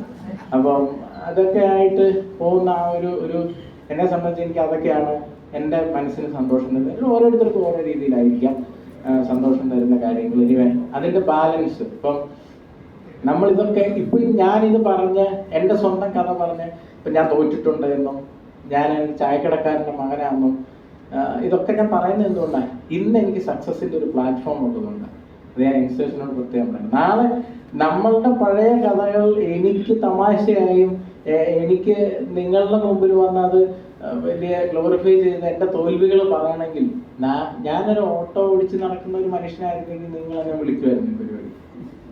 ഞാൻ ഇന്നൊരു സക്സസിൻ്റെ പ്ലാറ്റ്ഫോമിൽ നിന്നല്ലേ. ഓട്ടോക്കാർ മോശമാണെന്നല്ല ഞാൻ പറഞ്ഞത്. എല്ലാ ജോലിക്കും അതിൻ്റെതായ ഇമ്പോർട്ടൻസ് ഉണ്ട്. അതിൻ്റെതായ നല്ല എല്ലാ ജോലിക്കും ഇമ്പോർട്ടൻസ് ഉണ്ട്. ഈ അതിൻ്റെതായ ഇമ്പോർട്ടൻസ് പ്രയോഗം തെറ്റാണ്. എല്ലാ ജോലിക്കും പ്രാധാന്യമുണ്ട്. അപ്പം എന്നെ സംബന്ധിച്ചിടത്തോളം ഞാൻ പറയുന്നത്, ഞാൻ ഇന്ന് ഇതിലെത്തി നിൽക്കുമ്പോൾ എൻ്റെ വഴിയെല്ലാം എനിക്കറിയാം. അപ്പം അതിൽ ഒരിടത്തും ഞാൻ പക്ഷേ ഓരോ സക്സസിൻ്റെ സ്റ്റെപ്പിൽ പോയപ്പോഴും ഞാൻ നേരത്തെ പറഞ്ഞ പോലെ ഞാൻ മനസ്സിലാക്കിയ ഒരു കാര്യമാണ്, നമ്മൾ എത്ര സക്സസ്സിലേക്ക് പോകുന്നോ നമ്മൾ അത്രയും ഹമ്പിളാവും, സിമ്പിളാവും. നമ്മളറിയാം അത് നാച്ചുറലായിട്ടാണ് എങ്കിൽ, അതല്ലാതെ ഉണ്ടാക്കിയെടുത്ത ഒരു കോളിനോ സാധനമാണ് എങ്കിൽ നമ്മൾ സിമ്പിളും ഹമ്പിൾ ആവില്ല. ഞാൻ ഈ സാറേ ചേട്ടാന്ന് വിളിച്ചതിൻ്റെ കാര്യമാണ് ഞാൻ പറഞ്ഞത്. ഞങ്ങളുടെ നവോദയ സ്കൂളിൽ 1 വർഷം മൂത്ത ആളെയും ചേട്ടാന്ന് വിളിക്കണമെന്ന് നിർബന്ധമാണ്, ഇല്ലെങ്കിൽ നമുക്ക് അടി കിട്ടുമായിരുന്നു. അതുപോലെ ഞങ്ങളുടെ നാട്ടിൻ പുറത്ത് ഇത്തിരി പ്രായമുള്ളവരെ എല്ലാം ചേട്ടാന്ന് വിളിച്ചും സാറേന്ന് വിളിച്ചും ഒക്കെയാണ് ശീലം. ഇപ്പം മറ്റേ പ്രജ സിനിമയ്ക്കകത്ത് വക്കച്ചൻ സാറേ എന്ന് വിളിക്കുമ്പോൾ വക്കച്ചൻ സാറോ ഞാൻ നിന്നെ ഏത് സ്കൂളിലാണ് പഠിപ്പിച്ചിരിക്കുന്നതെന്ന് ചോദിക്കുന്ന ഒരു സീനുണ്ട് NF വർഗീസ് എന്ന് പറഞ്ഞ പോലെ. സാറേ എന്ന് വിളിക്കുന്നത് സ്കൂളിൽ പഠിപ്പിച്ചതുകൊണ്ടല്ല, നമ്മൾ റെസ്പെക്ട്. നിങ്ങൾ തമിഴ്നാട്ടുകാരെ കണ്ടിട്ടുണ്ടോ? അവരുടെ പ്രോഗ്രാമുകളിൽ രജനീകാന്തും കമലഹാസനും വെരി സീനിയർ ആർട്ടിസ്റ്റ് അവര് അന്യോന്യം വിളിക്കുന്നത് സാർ എന്നാണ്. എന്തുകൊണ്ടാണ്? പലപ്പോഴും ഞാനത് ഇവിടെ പറയുന്നത്, ഇത് നമ്മുടെ ഒരു പൊതു സ്വഭാവമാണ്. 4 മലയാളി കുടുംബം മലയാളിയെ കുറിച്ച് തന്നെ ഇങ്ങനെ ചീത്ത പറഞ്ഞുകൊണ്ടിരിക്കുക. മലയാളി ശരിയല്ല, പാരയാണ്, മൊത്തം പാരയാണ്, അന്യോന്യം പാരയാണ് എന്നൊക്കെ വെറുതെ തോന്നുന്നത്. ഞാൻ ബോംബെയിൽ പോയപ്പോഴും ഇപ്പം ഞാൻ ഗോവയിൽ ചെല്ലുമ്പോൾ, ഞാൻ ഗോവയിൽ ചെന്ന അന്ന് മുതൽ ഒരുപാട് മലയാളി, അപ്പോൾ അപ്പോഴാണ് വെച്ചാൽ അവിടെ ഒരുപാട് മലയാളി അസോസിയേഷനും മലയാളികളും. ബോംബെയിൽ ഞാൻ കണ്ടിട്ടുള്ളൊരു കാര്യം ഞാനിപ്പോൾ പറയാം. നമ്മൾ അന്യോന്യം എപ്പോഴും പറയും മലയാളിക്ക് പാര എന്നൊക്കെ പറയാം. അത് ചുമ്മാ പറയുന്നതാണ്. അത് ഈ കല്യാണം കഴിക്കുന്നത് അബദ്ധമാണെന്ന് പറയുന്ന പോലെ. എന്നിട്ട് ആരെങ്കിലും കല്യാണം കഴിക്കാതിരിക്കുന്നുണ്ടോ? എല്ലാവരും ചെറുപ്പക്കാരോട് പറഞ്ഞു കൊടുക്കും, നിങ്ങളുടെ പെട്ടേക്കല്ലേ നമ്മളോ പെട്ടു എന്നൊക്കെ പറയും. ഇതെല്ലാവരും അന്ന് പറഞ്ഞ പോലെയാണ്. നമ്മൾ ബോംബെയിൽ ചെന്ന് അവിടെ ഒരുപാട് മലയാളി അസോസിയേഷനൊക്കെ കണ്ടപ്പോൾ ഒരു കാര്യം ഞാൻ ശ്രദ്ധിച്ചൊരു കാര്യമുണ്ട്. അവിടുത്തെ ചേരികളിലോ അവിടുത്തെ നിങ്ങൾക്കറിയാം ഏറ്റവും സാധാരണക്കാരെന്ന് പറയുന്നത് ആ മഞ്ഞ ടാക്സി ഓടിച്ച് നടക്കുന്നവരാണ്. അതിലൊരു മലയാളിയെ പോലും ഞാൻ ഇന്നേവരെ കണ്ടിട്ടില്ല. ഞാൻ 5 കൊല്ലം ബോംബെയിൽ ജീവിച്ചു. അവിടുത്തെ ധാരാവി പോലുള്ള ചേരികളിൽ ഞാനൊരു മലയാളി കുടുംബത്തെ കണ്ടിട്ടില്ല. അപ്പം അതുകൊണ്ട് മലയാളികൾ അവിടെ എത്തിയാൽ അന്യോന്യം മലയാളികൾ ഹെൽപ്പ് ചെയ്യുകയും ആ മലയാളികളുടെ ഹെൽപ്പോടുകൂടി മാസങ്ങൾക്കുള്ളിൽ തന്നെ അവിടെ എത്തിപ്പെട്ടവൻ എന്തെങ്കിലും ഒരു നല്ലതായ ബിസിനസ്സോ അല്ലെങ്കിൽ ഒരു ജോലിയോ ചെയ്ത് പോരുന്നത് ഞാൻ കണ്ടിട്ടുണ്ട്. അത് മലയാളിക്ക് അങ്ങോട്ടും ഇങ്ങോട്ട് സുലഭമുള്ളതുകൊണ്ടല്ലേ. ഇതൊക്കെ നമ്മൾ പൊതുവിൽ പറയുന്ന കുറച്ച് കാര്യങ്ങളാണ്, ഞാനിനി അത് വലിച്ചു നീട്ടുന്നില്ല എന്നാൽ പോലും. അപ്പം ഞാൻ പറഞ്ഞു വന്നത്, നമുക്ക് ലൈഫിൽ എപ്പോഴാണോ സക്സസ് റിയലായിട്ടുണ്ടാകുന്ന ഒരു സാഹചര്യം ഉണ്ടെങ്കിൽ അത് ഫീൽ ചെയ്യണം. ഇപ്പം എന്നെ സംബന്ധിച്ച് ഞാൻ നേരത്തെ പറഞ്ഞ പോലെ എൻ്റെ അച്ഛനും അമ്മയും ആ ഒരു ചുറ്റുവട്ടത്തിൽ ഒരു പാലാവരെയൊക്കെ യാത്ര ചെയ്തിട്ടുണ്ടാവും. ഇന്ന് നിങ്ങൾ എന്നോട് അഥവാ നിങ്ങൾക്ക് എവിടെയെങ്കിലും സക്സസ് ഫീൽ ചെയ്തിട്ടുണ്ടോ? ഇപ്പം നിങ്ങൾ ഈ സക്സസ് എന്താണ്? സക്സസിൻ്റെ ഡെഫിനിഷൻ ഇറ്റ് ഡിപ്പെൻഡ്സ്. അതിൻ്റെ ഡെഫിനിഷൻ ഓരോരുത്തർക്കും വ്യത്യസ്തമായിരിക്കും. തളർന്ന് കിടക്കുന്ന ഒരാളെ സംബന്ധിച്ചിടത്തോളം കൈവിരലൊന്ന് അനക്കുക എന്നുള്ളതായിരിക്കും അയാളുടെ ജീവിതത്തിലെ സക്സസ്.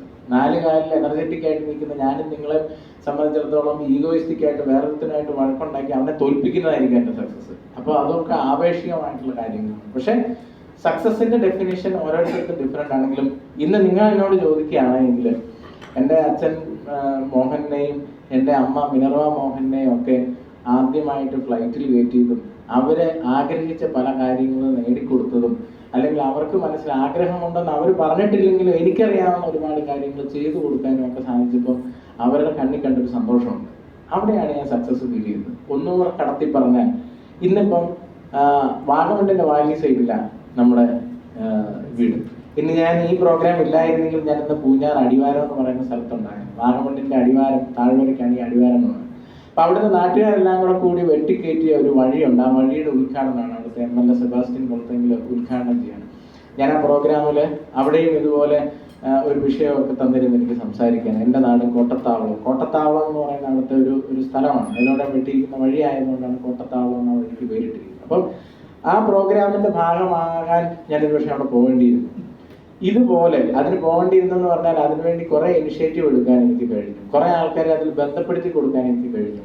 ചെറിയ ചെറിയ ഫിനാൻഷ്യൽ ഹെൽപ്പുകൾ ചിലരോട് പറഞ്ഞ് ചെയ്യിച്ചു കൊടുക്കാൻ എനിക്ക് കഴിഞ്ഞു.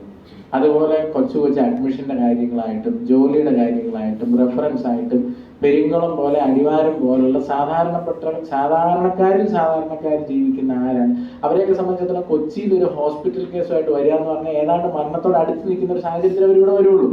അവർ അമൃത ഹോസ്പിറ്റലിലോ ആസ്റ്ററിലോ മെഡിക്കൽ ട്രസ്റ്റിലോ വരണമെങ്കിൽ അവിടെ നിന്ന് 2 or 3 ഹോസ്പിറ്റലുകൾ പറഞ്ഞ് റെഫർ ചെയ്ത് ഇവിടെ എത്തുള്ളൂ. ഇവിടെ എത്തുമ്പോഴേക്കും ഒരു ഹോസ്പിറ്റൽ കാണുമ്പോൾ പകച്ചു നിൽക്കുമായിരിക്കും. അവർ വന്ന വഴി അവർ ഓപ്പറേഷൻ വേണം, 1.5 ലക്ഷം രൂപ കെട്ടിവെക്കണം, 2 ലക്ഷം രൂപ കെട്ടിവെക്കണം എന്ന് പറയുമ്പോൾ നിപ്പിൽ അവരുടെ ഒന്നും ഉണ്ടാവില്ല. അങ്ങനെ വരുന്ന സാഹചര്യത്തിൽ നമ്മളെ വിളിക്കും. നമ്മളൊന്ന് വിളിച്ചിട്ട് ഈ പറയുന്ന മെഡിക്കൽ ട്രസ്റ്റിലോ അല്ലെങ്കിൽ ആസ്റ്ററിലോ നമുക്കറിയാവുന്ന അടുത്ത PRA വിളിച്ച് നിങ്ങൾ ചെയ്ത് 2 ദിവസത്തിനുള്ളിൽ അവർ പൈസ കിട്ടിക്കോളും എന്ന് പറയാൻ നമുക്ക് കഴിയുമ്പോൾ, എന്നിട്ട് ഇതൊക്കെ കഴിഞ്ഞ് അവർ തിരിച്ചു ചെന്ന് എൻ്റെ അച്ഛനോടും അമ്മയോടും ചെന്നിട്ട് നന്ദി പറയുന്നൊരു സീനുണ്ട്. ആ നന്ദി പറയുന്ന സീനിൽ എൻ്റെ അച്ഛനും അമ്മയ്ക്കും ഉണ്ടാകുന്ന ചില സന്തോഷമുണ്ട്. അതാണ് എൻ്റെ ലൈഫിലെ സക്സസ് ആയിട്ട് എനിക്ക് ഫീൽ ചെയ്തിട്ടുള്ളത്. അപ്പം ഈ പറയുന്ന കാര്യങ്ങൾ അതുകൊണ്ട് ഞാനിവിടെ സംസാരിച്ച് തുടങ്ങിയപ്പോൾ ഒരു കാര്യം ഞാൻ പറയണമെന്ന് വിചാരിച്ചു. Don't ask about income tax എന്ന് പറഞ്ഞിട്ടാണ് ഞാൻ തുടങ്ങാൻ ഉദ്ദേശിച്ചത്. കാരണം എൻ്റെ സംസാരത്തിൽ ഒരിടത്തും ഞാൻ ഇൻകം ടാക്സ് റെഫർ ചെയ്തു ഇല്ലല്ലോ. എനിക്ക് വേണമെങ്കിൽ ഇവിടെയുള്ള വലിയ ടാക്സ് പേയേഴ്സിനെ കുറിച്ചോ എങ്ങനെ ടാക്സ് പ്ലാൻ ചെയ്യണമെന്നതിനെ കുറിച്ചോ ചിലപ്പോൾ സത്യനാരായണ സാറൊക്കെ പ്രതീക്ഷിച്ചതായിരിക്കും. ഇൻകം ടാക്സിനൊക്കെ വരുന്നത് എങ്ങനെ, കാരണം ഞങ്ങളെ ടേബിളിൻ്റെ അപ്പുറം ഇപ്പുറം ഇരിക്കുന്ന ആൾക്കാരാണല്ലോ അല്ലേ ജോസാറെ.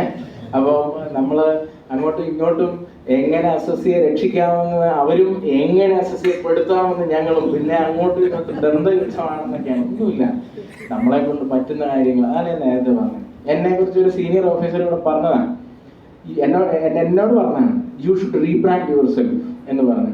ഞാൻ പറഞ്ഞിട്ട് ജോസാറെ എന്ത് റീബ്രാൻഡിങ് എന്നാ പറയുന്നത്?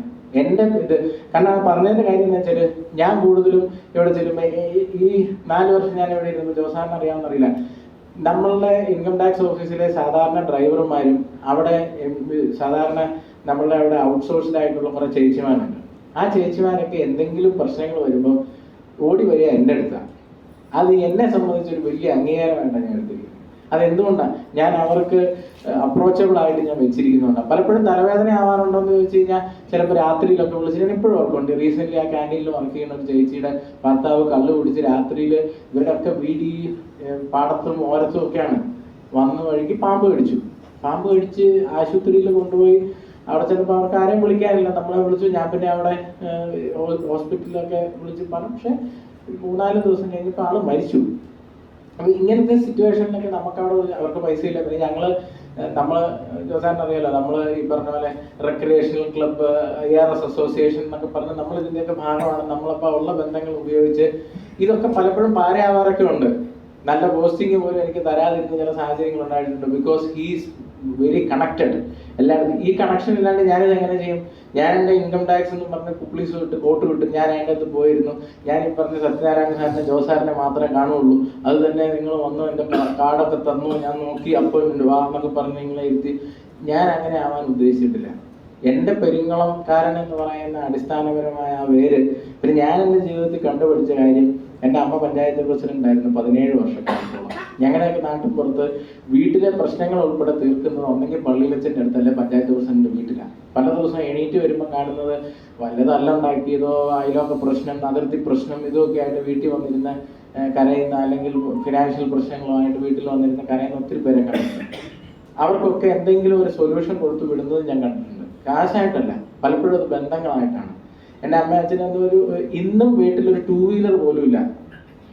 എനിക്ക് വേണമെങ്കിൽ മേടിച്ച്, പക്ഷെ ആ അച്ഛനും അമ്മ ഓടിക്കില്ല, അതുകൊണ്ട് ഇന്നും ഇല്ല വീട്ടിൽ. പക്ഷെ എൻ്റെ അമ്മ പഞ്ചായത്ത് പ്രസിഡന്റ് ആയിരിക്കുമ്പോൾ 2 മുഖ്യമന്ത്രിമാർ ആ പഞ്ചായത്തിൽ അതിഥികളായിട്ട് വരികയും 2 വലിയ ഉദ്ഘാടനങ്ങൾ നടന്നതൊക്കെ എൻ്റെ ഓർമ്മയിലുണ്ട്. അതിലൊന്ന് ഞാൻ സിവിൽ സർവീസ് പ്രിപ്പറേഷൻ നടന്നുകൊണ്ടിരിക്കുമ്പോൾ രാജനാരായണ സ്വാമി അദ്ദേഹം കോട്ടയത്തിൻ്റെ കളക്ടറായിട്ടിരിക്കുന്ന സമയത്ത്. അപ്പോൾ അന്നൊക്കെ ഞാനൊരു ഇൻസ്പിറേഷനായിട്ട് കണ്ടത് അവരെയൊക്കെയാണ്, ഈ കളക്ടറൊക്കെ. ഞാൻ പറഞ്ഞത് അങ്ങനെ സാധാരണക്കാരൻ്റെ പ്രശ്നങ്ങൾ ഇടപെടാൻ ഒരു ഇൻകം ടാക്സുകാരൻ എങ്ങനെ സാധാരണക്കാരൻ്റെ പ്രശ്നങ്ങൾ ഇടപെടും?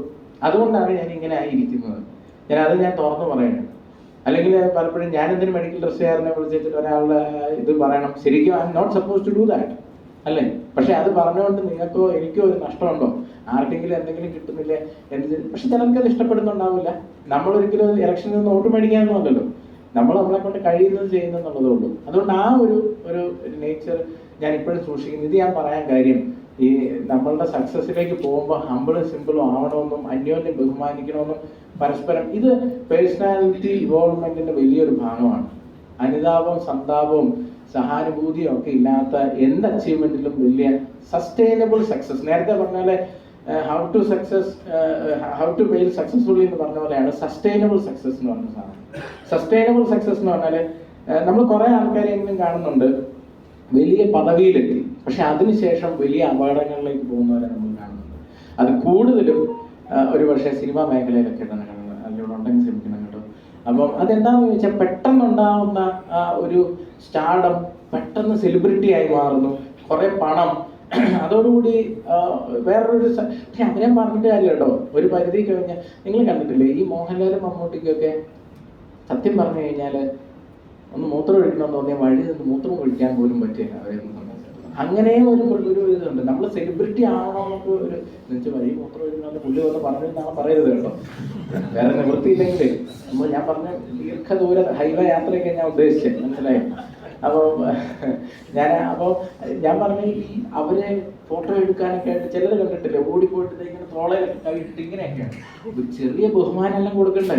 ഞാനിപ്പോൾ കണ്ടു ബോംബെയിലായിരിക്കും അടൂർ ഗോപാലകൃഷ്ണൻ സാറാണോ വന്നു, അവിടത്തേക്ക് ഒരുത്തിന് ഓടിച്ചിരുന്ന് പുള്ളിയുടെ തോളയിലൊക്കെ കഴിയിട്ടെ. ഏത് പത്മശ്രീയൊക്കെ കിട്ടിയ മനുഷ്യനാണ്, ഇത്രയും സീനിയർ ആയിട്ടുള്ള ആളാണ്. നമ്മളൊരു ചെറിയ ബഹുമാനം അങ്ങോട്ട് കാണിക്കാം. അപ്പം അതുകൊണ്ട് ഞാൻ ആവശ്യം പറയുന്നില്ല. എന്നാലും ഇവിടെ പെട്ടെന്നുണ്ടാവുന്ന സ്റ്റാർഡപ്പ്, പെട്ടെന്നുണ്ടാവുന്ന കാര്യങ്ങൾ, ഇതിലൊക്കെ സസ്റ്റൈനബിലിറ്റി, ഞാൻ ആ പേരെടുത്തൊന്നും ഞാൻ പറയുന്നില്ല.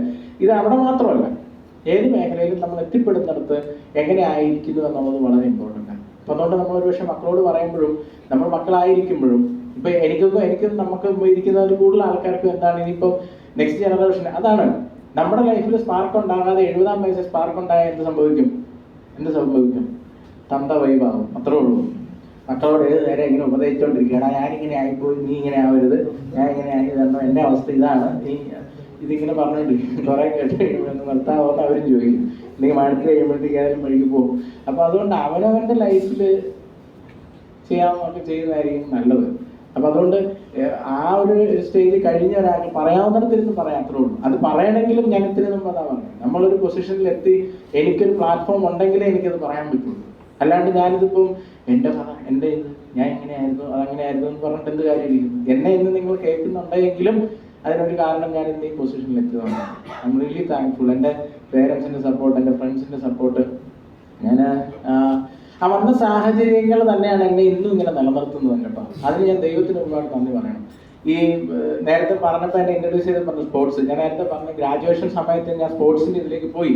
എൻ്റെ നാഷണൽ സിൽവർ മെഡലൊക്കെ കിട്ടിക്കഴിഞ്ഞപ്പോൾ എനിക്ക് സ്പോർട്സിൽ കരിയർ ആവുമെന്ന് തോന്നി. എനിക്ക് റെയിൽവേയിലേക്ക് വിളി വന്നു. അങ്ങനെ ഇരിക്കുമ്പോൾ എനിക്കൊരു ആക്സിഡൻറ്റ് പറ്റി ഒരു മത്സരത്തിൻ്റെ ഇടക്ക്. ഈ തോളങ്ങ് ഊരിപ്പോയി. അതോടുകൂടി പിന്നെ ചെയ്യാൻ പറ്റില്ല. നമ്മൾ സ്പോർട്സിൽ റിക്രൂട്ട്മെന്റ് ആണെങ്കിൽ സ്പോർട്സ് ചെയ്യാൻ പറ്റുന്ന ഫിസിക്കൽ ഫിറ്റ്നസ് ഉണ്ടെങ്കിൽ അതിലേക്ക് പോകാൻ പറ്റുള്ളൂ. ഞാൻ ഭയങ്കരമായിട്ട് സങ്കടപ്പെട്ടു. ഇത് ഞാൻ പറയുന്നത് ഇച്ചിരി സ്പിരിച്വാലിറ്റിയാണ്. അതായത് ചില അപകടങ്ങൾ വലിയ നല്ലതിന് വേണ്ടിയിട്ടായിരിക്കും. അത് നമ്മൾ പിന്നീട് റിയലൈസ് ചെയ്യുള്ളൂ. എൻ്റെ കൈയൊന്ന് ഇറങ്ങിപ്പോയതാണ് ഞാൻ ഇന്ന് ഈ സിവിൽ സർവീസിൽ ഇരിക്കാൻ കാര്യം. അല്ലായിരുന്നെങ്കിൽ ഒരുപക്ഷെ ഞാൻ വല്ല റെയിൽവേ സ്റ്റേഷൻ മാസ്റ്ററൊക്കെ ആയിട്ട് ഒതുങ്ങിപ്പോയാണ്. അപ്പം ചില ആക്സിഡൻറ്റുകൾ നമ്മുടെ ലൈഫിൽ സംഭവിക്കുന്നത് ചിലത് റിയലൈസ് ചെയ്യാനും ചിലത് അച്ചീവ് ചെയ്യാനും വേണ്ടിയിട്ടാണെന്ന് ഞാൻ വിശ്വസിക്കുന്നു. അന്ന് അങ്ങനെ സംഭവിച്ചതുകൊണ്ടും വെറും ബികോംകാരനായ ഞാനന്ന് തിരിഞ്ഞു നോക്കിയപ്പോൾ എനിക്കും എന്തെങ്കിലും ആവണമെന്നൊരു തോന്നലുണ്ടായി. പക്ഷേ നമുക്ക് ഡോക്ടർ എഞ്ചിനീയർ ആവാൻ പറ്റില്ലല്ലോ കൊമേഴ്സ് എടുത്തതിനെ സംബന്ധിച്ചിടത്തോളം. പക്ഷേ ഞാൻ ഇന്നും പറയുന്നത് പ്രൗഡ് കൊമേഴ്സ് സ്റ്റുഡൻറ്റ്. ഇപ്പോൾ ഞാനെപ്പോഴും ഡോക്ടേഴ്സിനോട് പറയും, നമ്മൾ ഒത്തിരി പറയണ്ട, കാരണം നമ്മളെ അനസ്തേഷ്യം കഴിഞ്ഞ് ആ ടേബിളിൽ കിടക്കുമ്പോൾ ഇവർ എന്നൊക്കെ എടുത്തുകൊണ്ട് പോകുമെന്ന് പറയാൻ പറ്റില്ല. നമ്മൾ പേടിയില്ല. എന്നാലും എല്ലാം കഴിഞ്ഞ് നമുക്ക് ഡോക്ടർമാരൊക്കെ നമ്മുടെ അടുത്ത് ഈ അക്കൗണ്ട്സും കൊണ്ട് ഇവരൊക്കെ അല്ലേ പലപ്പോഴും വരുമ്പോൾ നമ്മൾ TDS അടച്ചോടെ എന്നൊക്കെ ചോദിച്ച് നമ്മൾ ഇത് ഈ സൈഡിൽ ആളാവുന്നുണ്ടെങ്കിലും മറ്റേ സാധനമേ അനസ്തേഷ്യ കിട്ടിക്കഴിഞ്ഞാൽ ഒന്നും അറിയത്തില്ല. പിന്നെ എന്നാ എഴുതേ പോകുന്നതെന്ന് പറയാൻ പറ്റില്ല. അപ്പോൾ അതുകൊണ്ട് ഡോക്ടേഴ്സിനെ അധികം പറഞ്ഞു കളിക്കാൻ പാടില്ല. എന്നാലും ഞാൻ പറയുന്നത് അതായത് പറഞ്ഞാൽ എൻ്റെ ഇല്ലോസ് മുഴുവൻ ഡോക്ടേഴ്സാണ്. അപ്പോൾ അത് അവർക്ക് ഹോസ്പിറ്റലുണ്ട്, കുറേ ഡോക്ടേഴ്സും ഉണ്ട്. അപ്പോൾ അത് നമ്മൾ അകലേന്ന് മാറി നിന്ന് കാണാറേ ഉള്ളൂ. വൈഫ് ഡോക്ടറാണെന്ന് തെറ്റിദ്ധരിച്ചിരുന്നു അദ്ദേഹം. She's M.Tech in biotechnology. IVF specialised ആയിരുന്നു. പക്ഷെ ആൾക്ക് അതാണ് വേറെ കാര്യം. ആളുടെ പിന്നീട് ആള് തന്നെ പറഞ്ഞു എനിക്ക് ആ വഴി എനിക്ക് ഇഷ്ടമില്ല. പറഞ്ഞാൽ അത് ആ വഴിക്ക് പോകേണ്ടത്. ആൾക്ക് ഇപ്പോൾ ഇഷ്ടം കുട്ടികളെ പഠിപ്പിക്കാനാണ്. അപ്പോൾ മോണ്ടിസോറി ട്രെയിനിങ് കോഴ്സൊക്കെ ചെയ്ത് ഇപ്പോൾ ആ വഴിക്കാണ് അദ്ദേഹത്തിന്. അപ്പോൾ ഓരോരുത്തരെ സംബന്ധിച്ച് അതാ ഞാൻ പറഞ്ഞത്, അത് സാഹചര്യങ്ങൾക്കനുസരിച്ച് കേട്ടോ.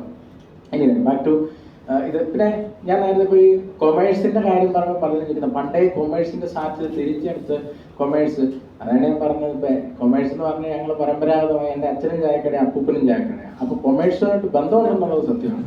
അല്ലാണ്ട് ഈ കൊമേഴ്സിൽ വന്നതിന് ശേഷം കൊമേഴ്സിൽ എന്താവാം, ഇനി എനിക്ക് തിരിച്ചു പോയി ഡോക്ടറോ എഞ്ചിനീയറോ ആവാൻ പറ്റില്ലല്ലോ, ഇനി എനിക്ക് എന്താവണം. അതാണ് ഞാൻ നേരത്തെ പറഞ്ഞത്.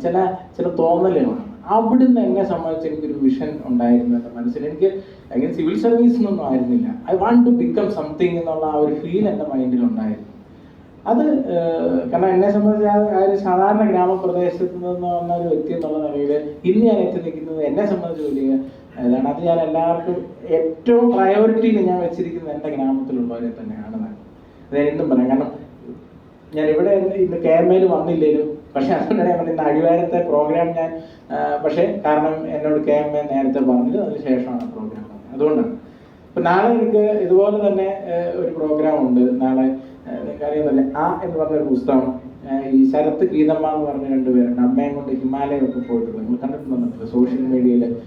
Is my friend. ആളുടെ ഒരു പുസ്തകമാണ് എന്ന് പറഞ്ഞിട്ട് അമ്മ പ്രതിനിധിക്കുന്നത്. അത് ശരത്തിൻ്റെ അച്ഛനാണ് ഹിമാലയൻ യാത്രകൾ എഴുതിയിട്ടുള്ള ഡോക്ടർ രാമചന്ദ്രൻ. എനിക്കറിയുമെന്ന് അറിയില്ല. അപ്പം അത് ഒരു ബ്ലസ്ഡ് ലൈഫാണ് അദ്ദേഹത്തിൻ്റെ തന്നെ. ഞാനൊക്കെ എൻ്റെ ചരിത്രം പറഞ്ഞു, പക്ഷേ അദ്ദേഹത്തിൻ്റെ ഇത് കേട്ട് കഴിഞ്ഞാൽ നമ്മൾ വേറെ ലെവലാണ്. അപ്പോൾ അതിൻ്റെ ഒരു ബുക്ക് ലോഞ്ചിൻ്റെ ഇതുകൊണ്ട് നാളെ ഞാൻ പറയണം. അത് കഴിഞ്ഞാൽ ഞാൻ നാളെ പൂഞ്ഞാറിന് പോകും. അപ്പം എന്നെ സംബന്ധിച്ചിടത്തോളം ഇതിൽ നിന്നുകൊണ്ട് നമ്മൾ ചെയ്യുന്ന കുറേ കാര്യങ്ങളുണ്ട്. അതിൽ ഞാൻ ഫീൽ ചെയ്യുന്ന കുറേ സന്തോഷങ്ങളുണ്ട്. അത് ഞാൻ ഇവിടെ റിലേറ്റ് ചെയ്യാൻ കഴിയുമെങ്കിൽ കഴിയട്ടെ എന്ന് വിചാരിച്ചുകൊണ്ട് ഞാൻ എടുത്തിട്ടുള്ളൂ മാത്രം. അപ്പം ഈ പറഞ്ഞ നമ്മൾ സ്ട്രഗിൾ ചെയ്ത് വന്നതുകൊണ്ടാണ് കുറേയൊക്കെ സക്സസിന് കുറെ കൂടെ ടേസ്റ്റ് കൂടുതൽ. ഇപ്പം എൻ്റെ ഈ കൈവിരൽ ഇത് ഇങ്ങനെ മടങ്ങി ഒടിഞ്ഞ പോലെ ഇരിക്കുന്നതാണ്. ഇപ്പം ഒത്തിരി പേര് ചെന്ന് ഒടിഞ്ഞതാണോ? ഇത് ഒടിഞ്ഞതല്ല. ഇതിനകത്ത് മൊത്തം 27 മുറിവുണ്ട്. ഇത് മുഴുവൻ പശുവിന് പുല്ലി എത്താൻ പോയപ്പോൾ കയ്യിൽ അരിവാൾ കൊണ്ടിട്ടുള്ള മുറിവുകളാണ്. ഇതിനകത്ത് അച്ഛൻ നല്ല ഇത് തേച്ച് ബ്ലേഡ് പോലെ ആക്കി തരും. നമ്മുടെ ഇവിടെ തേച്ചൊടി എന്ന് പറയും. ഒരു പലകയിൽ ഇങ്ങനെ കുറച്ച് പാറപ്പൊടിയൊക്കെ ഇട്ടിട്ട് ഇവനെ ഇങ്ങനെ തേച്ച് 2 സൈഡും ഇങ്ങനെ ആക്കിയിട്ട് ഷേവ് ചെയ്യുന്ന ബ്ലേഡ് പരുവത്തിലാക്കി തരും. അപ്പോൾ ഇതും കൊണ്ട് പോയിട്ട് ഈ ചെരിഞ്ഞ പ്രദേശമാണോ മലയാണോ, അപ്പോൾ ഈ ഇങ്ങനെ വകഞ്ഞ് പുല്ലിങ്ങനെ ചെത്തി വിടും. പിന്നെ അടിയിൽ കല്ലുകൾ കിടപ്പുണ്ടാവും. അപ്പോൾ ഇങ്ങനെ വീശുന്ന കൊടുത്ത് കല്ലേല കൊള്ളുന്നെങ്കിൽ ഡയറക്ഷൻ തിരിഞ്ഞിട്ട് മേളിൽ കയറി വരും. മേളിൽ കയറി കൊള്ളും. അപ്പോൾ കയ്യിൽ കൊണ്ടെടുത്തോണ്ടായിരിക്കും പോയിരിക്കണേ. അതിൻ്റെ ഒരു അറ്റം കീറും. എന്നിട്ട് ഈ നമ്മുടെ നാട്ടിൽ ചെരവപ്പൈപ്പൻ എന്നൊക്കെ പറഞ്ഞുകൊണ്ട് ഈ മാട്ടേക്കൂടെ എന്തെങ്കിലും ചെടിയുണ്ട് ആൽഗ പോലെ ഇരിക്കുന്നത്, അവനെ ഇങ്ങനെ അങ്ങോട്ട് ഞെവടിയിട്ട് ഇച്ചിരി നീരൊക്കെ ഊറ്റിച്ചിട്ട് ഇവനെ കൊണ്ട് അങ്ങ് കെട്ടി സെറ്റാക്കിയിട്ട് ബാക്കി വീട്ടിൽ ചെത്തി തലയിലെടുത്തുകൊണ്ട് ഇങ്ങനെ പോരും. ഇവിടെ വന്നു കഴിയുമ്പോൾ വീട്ടിൽ മുറിവെണ്ണ വെച്ചിട്ടാണ്. അത് വേറൊരു കഥയാണ്. വീട്ടിൽ ചെന്നപ്പോൾ ഭാര്യ വീട്ടുകാർ മുഴുവൻ അലോപ്പതിക്കാരാണ്. ഇപ്പം എൻ്റെ അമ്മായിക്കൊക്കെ ഫുള്ള് മുറിവെണ്ണയാണ്.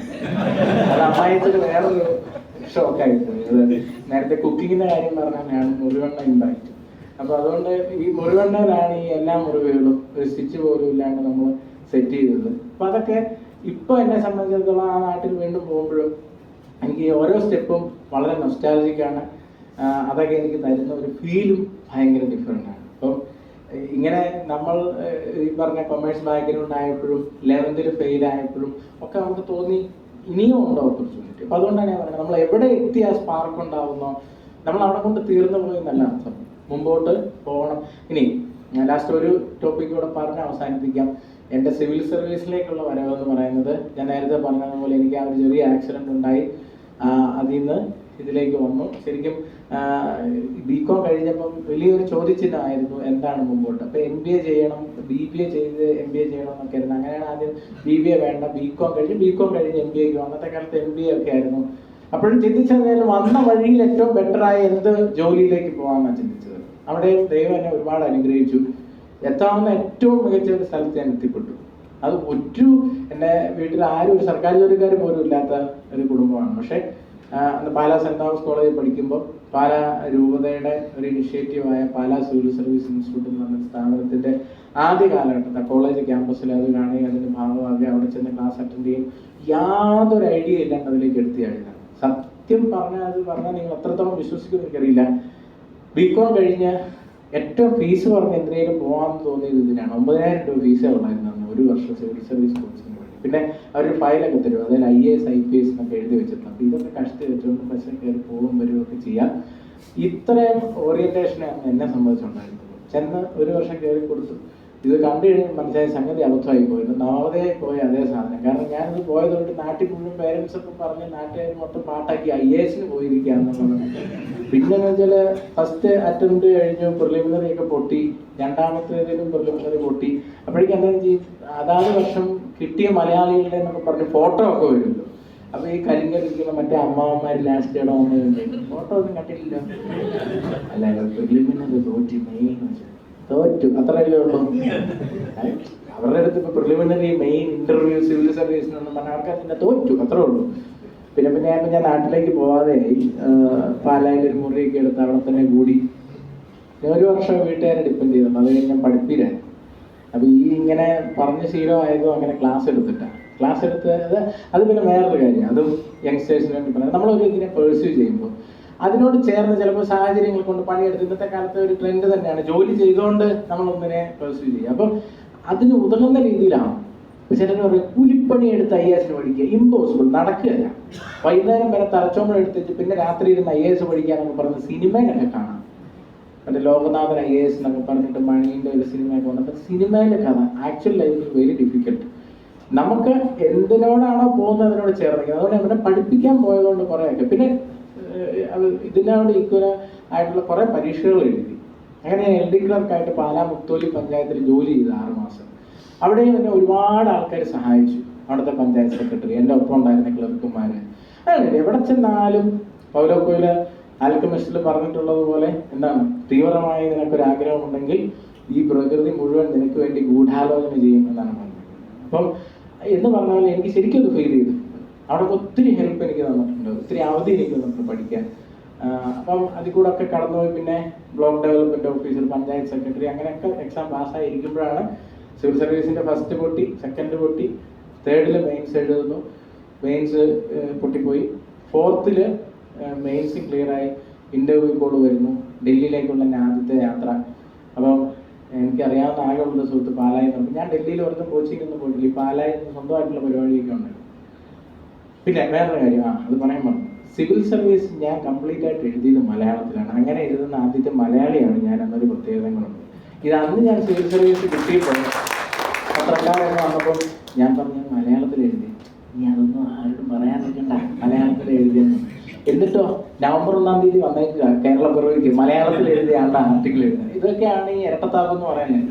മീഡിയക്കാരുണ്ടെങ്കിൽ ക്ഷമിച്ചേക്കണം കേട്ടോ. നമ്മളെ അങ്ങനെ പറയായിരുന്നു ആൾക്കാർക്ക് ഒരു ഇതേ, അതായത് മലയാളത്തിൽ എഴുതിയെന്ന് ഓർത്ത് എന്താ തെറ്റ്? കാരണം ഈ പറയുന്ന സിവിൽ സർവീസ് ഭൂരിഭാഗം ആൾക്കാരും എഴുതുന്ന അവരുടെ മദർ ടങ്ങിലാണ്. ഇംഗ്ലീഷിൽ എഴുതുന്ന ഒരു സെക്കൻഡിലേ ഉള്ളൂ. കാരണം നോർത്തിലൊക്കെ മുഴുവൻ ഹിന്ദിയിലാണ് അവർ എഴുതുന്നത്. സൗത്തിലാണെങ്കിലും തമിഴിലും കന്നഡയിലും തെലുങ്കിലും എഴുതുന്ന ആൾക്കാരുണ്ട്. മലയാളത്തിൽ it was big difficult because reference book ഒന്നും നമുക്കില്ല.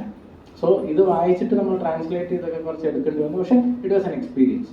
അപ്പോൾ അങ്ങനെ മലയാളത്തിൽ അതുകൊണ്ടാണ് ഒരു ബുക്ക് എഴുതിയെന്ന് പറഞ്ഞത്. ആ ബുക്ക് എഴുതിയത് അതിൻ്റെ ടൈറ്റിൽ അങ്ങനെ ഇട്ടത് തന്നെ അങ്ങനെ ഉണ്ടെന്ന് നമ്മുടെ ആൾക്കാർ മനസ്സിലാക്കാൻ വേണ്ടിയിട്ട് അതിനും ഉണ്ടൊരു കാരണം. കാരണം സിവിൽ സർവീസ് പോലുള്ള ഇത് എന്തോ വലിയ ഈ പറഞ്ഞ JNUവിലും അല്ല IIT IIM ഉള്ളവർക്ക് മാത്രം പറഞ്ഞിട്ടുള്ള, അല്ലെങ്കിൽ ഹൈഫൈ ഇൻസ്റ്റിറ്റ്യൂഷനിൽ പഠിച്ചിട്ടുള്ള SP ജെയിനോ ബിറ്റ്സ് പിലാനിയിലൊക്കെ പഠിച്ചിട്ടുള്ളവർക്കാണ് ഒരു തെറ്റിദ്ധാരണയുണ്ട്. ഞാൻ പറഞ്ഞല്ലോ, ഞാൻ പാലാ സെൻറ് തോമസ് കോളേജ് സാധാരണ രീതിയിൽ പഠിച്ചു വന്ന ആളാണ്. എന്നെ സംബന്ധിച്ച മലയാളത്തിൽ എഴുതി സിവിൽ സർവീസ് ക്ലിയർ ചെയ്തു. പാലാ വിട്ടൊരു സ്ഥലത്തും പോയിട്ടില്ല. അപ്പോൾ അതൊക്കെ മാറാൻ വേണ്ടിയിട്ടാണ് സിവിൽ സർവീസ് എങ്ങനെ മലയാളത്തിൽ എഴുതാമെന്നൊരു ടൈറ്റിൽ തന്നെ ആ ബുക്കിന് കൊടുത്തത്. കാരണം നമ്മുടെ സ്റ്റേറ്റ് സിലബസിൽ പഠിക്കുന്ന റൂറൽ അങ്ങനെയുള്ളവരല്ലേ വരേണ്ടത്. അല്ലാണ്ട് അങ്ങ് സിറ്റി കൾച്ചറിൽ അപ്പാർട്ട്മെന്റ് കൾച്ചറിൽ ഇരിക്കുന്നവൻ എവിടെയായാലും ഇടുക്കിയിലും അവിടെ ഇവിടെ പോയിട്ട് കളക്ടർ ആവുകയും ചെയ്യും. ലാസ്റ്റ് ഉരുൾ വരുമ്പോൾ ഇത് എങ്ങനെ ഇരിക്കും? കാരണം എന്താണെന്ന് വെച്ച് കഴിഞ്ഞാൽ ഇവനിത് ഉരുളെന്നതാ ഇതെന്താണെന്ന് അറിയണ്ടേ. അപ്പോൾ അതുകൊണ്ട് റൂറൽ ഏരിയയിൽ സാധാരണക്കാരൻ്റെ കഷ്ടപ്പാടും ബുദ്ധിമുട്ടും അവിടുത്തെ ജോഗ്രഫിയും അവിടുത്തെ ഹിസ്റ്ററിയും അവിടുത്തെ പൊളിറ്റിക്സും അവിടുത്തെ റിലീജിയസ് ബാലൻസും മനസ്സിലാക്കുന്ന ഒരാൾ വേണ്ട ഈ ഇതിലൊക്കെ വരാൻ. അല്ലാണ്ട് അവിടെ ഡൽഹിയിലും ബിറ്റ്സിലാണെങ്കിൽ ഇതും മാത്രം ക്യാമ്പസും കണ്ട ഒരാൾ വന്നിരിക്കുമ്പോഴേ ഈ ഡിഫറൻസ് ഉണ്ടാകുന്നത്. ഇപ്പം ഞാൻ പറയുന്ന റൂറൽ റെപ്രസെൻറ്റേഷൻ അത് ജനാധിപത്യം എന്ന് പറയുന്നത് പലപ്പോഴും ഇങ്ങനെയാണെങ്കിലും ബ്യൂറോക്രസിയാണ് ഈ കാര്യങ്ങളെല്ലാം തീരുമാനിക്കുന്നത്. ആ ബ്യൂറോക്രസിയിൽ എത്രത്തോളം ഡെമോക്രസി ഉണ്ട് എന്നുള്ളതൊരു ക്വസ്റ്റ്യൻ മാർക്കാണ്. അതാരും ഇവിടെ ചർച്ച ചെയ്യുന്നില്ല. ബ്യൂറോക്രസിയിൽ ഡെമോക്രസി വരണമെങ്കിൽ ഈ പറയുന്ന വെർണാക്കുലർ ലാംഗ്വേജിൽ ആൾക്കാർ എഴുതിയേ മതിയാവുള്ളൂ. സ്റ്റേറ്റ് സിലബസിലും സാധാരണ സ്കൂളുകളിലും പഠിച്ച് സാധാരണപ്പെട്ട കുട്ടികൾ സാധാരണക്കാരൻ്റെ വികാരം അറിയാവുന്ന കളക്ടറും കമ്മീഷണറും ആവണം. അപ്പോഴേ സാധാരണപ്പെട്ടവന് വേണ്ടിയിട്ട് ചിന്തിക്കാൻ പറ്റുള്ളൂ. അല്ലെങ്കിൽ ബിസിനസ് ചെയ്യുന്നതിന് ബുദ്ധിമുട്ട് എന്താണെന്ന് മനസ്സിലാക്കുന്ന ഒരു കമ്മീഷണറെങ്കിലും വരണമെങ്കിൽ എന്നെ പോലുള്ളവനാണോ? അല്ലേ ജോസാറെ? അല്ലെങ്കിൽ ഈ പറഞ്ഞ കഷ്ടപ്പാടും വട്ടിപ്പലിശയ്ക്ക് പൈസ എടുത്തിട്ട് സിനിമ പിടിച്ച ഇവിടെ സിനിമ പിടിച്ച ഒരാളുണ്ടായിരുന്നത് നമ്മളോടത്തെ മറ്റേ ആടുജീവിതത്തിന്റെ ആളായിരുന്നു. ഈ പറയുന്ന കാര്യങ്ങളൊക്കെ അറിയാം. ഇതെല്ലാം കഴിഞ്ഞ് ചിങ്ങപ്പുറത്ത് ഇരുന്നിട്ട് എവിടെ ടാക്സ് എന്ന് ചോദിക്കുമ്പം അപ്പുറത്തിരിക്കുന്നവൻ മുണ്ട് മുറുക്കി കൊടുത്തോണ്ടാണ് വന്നതെന്നെങ്കിലും മനസ്സിലാക്കണം. അവൻ മാനസികമായി തകർന്നിരിക്കുന്നിടത്തായിരിക്കും നിന്റെ ഇതൊന്നും എനിക്ക് അറിയണ്ട, ഈ വന്നതിന് മുഴുവൻ ടാക്സ് അടയ്ക്കണമെന്ന് പറയുന്ന മെന്റാലിറ്റി ഇപ്പുറത്തിരിക്കുന്ന കാണിച്ച് എത്രത്തോളം ബുദ്ധിമുട്ടുണ്ടാവുമെന്ന് മനസ്സിലാക്കി. ഇത് റെക്കോർഡല്ലേ കട്ട് ചെയ്തേക്കണം കേട്ടോ, നമ്മുടെ പണി പോകും.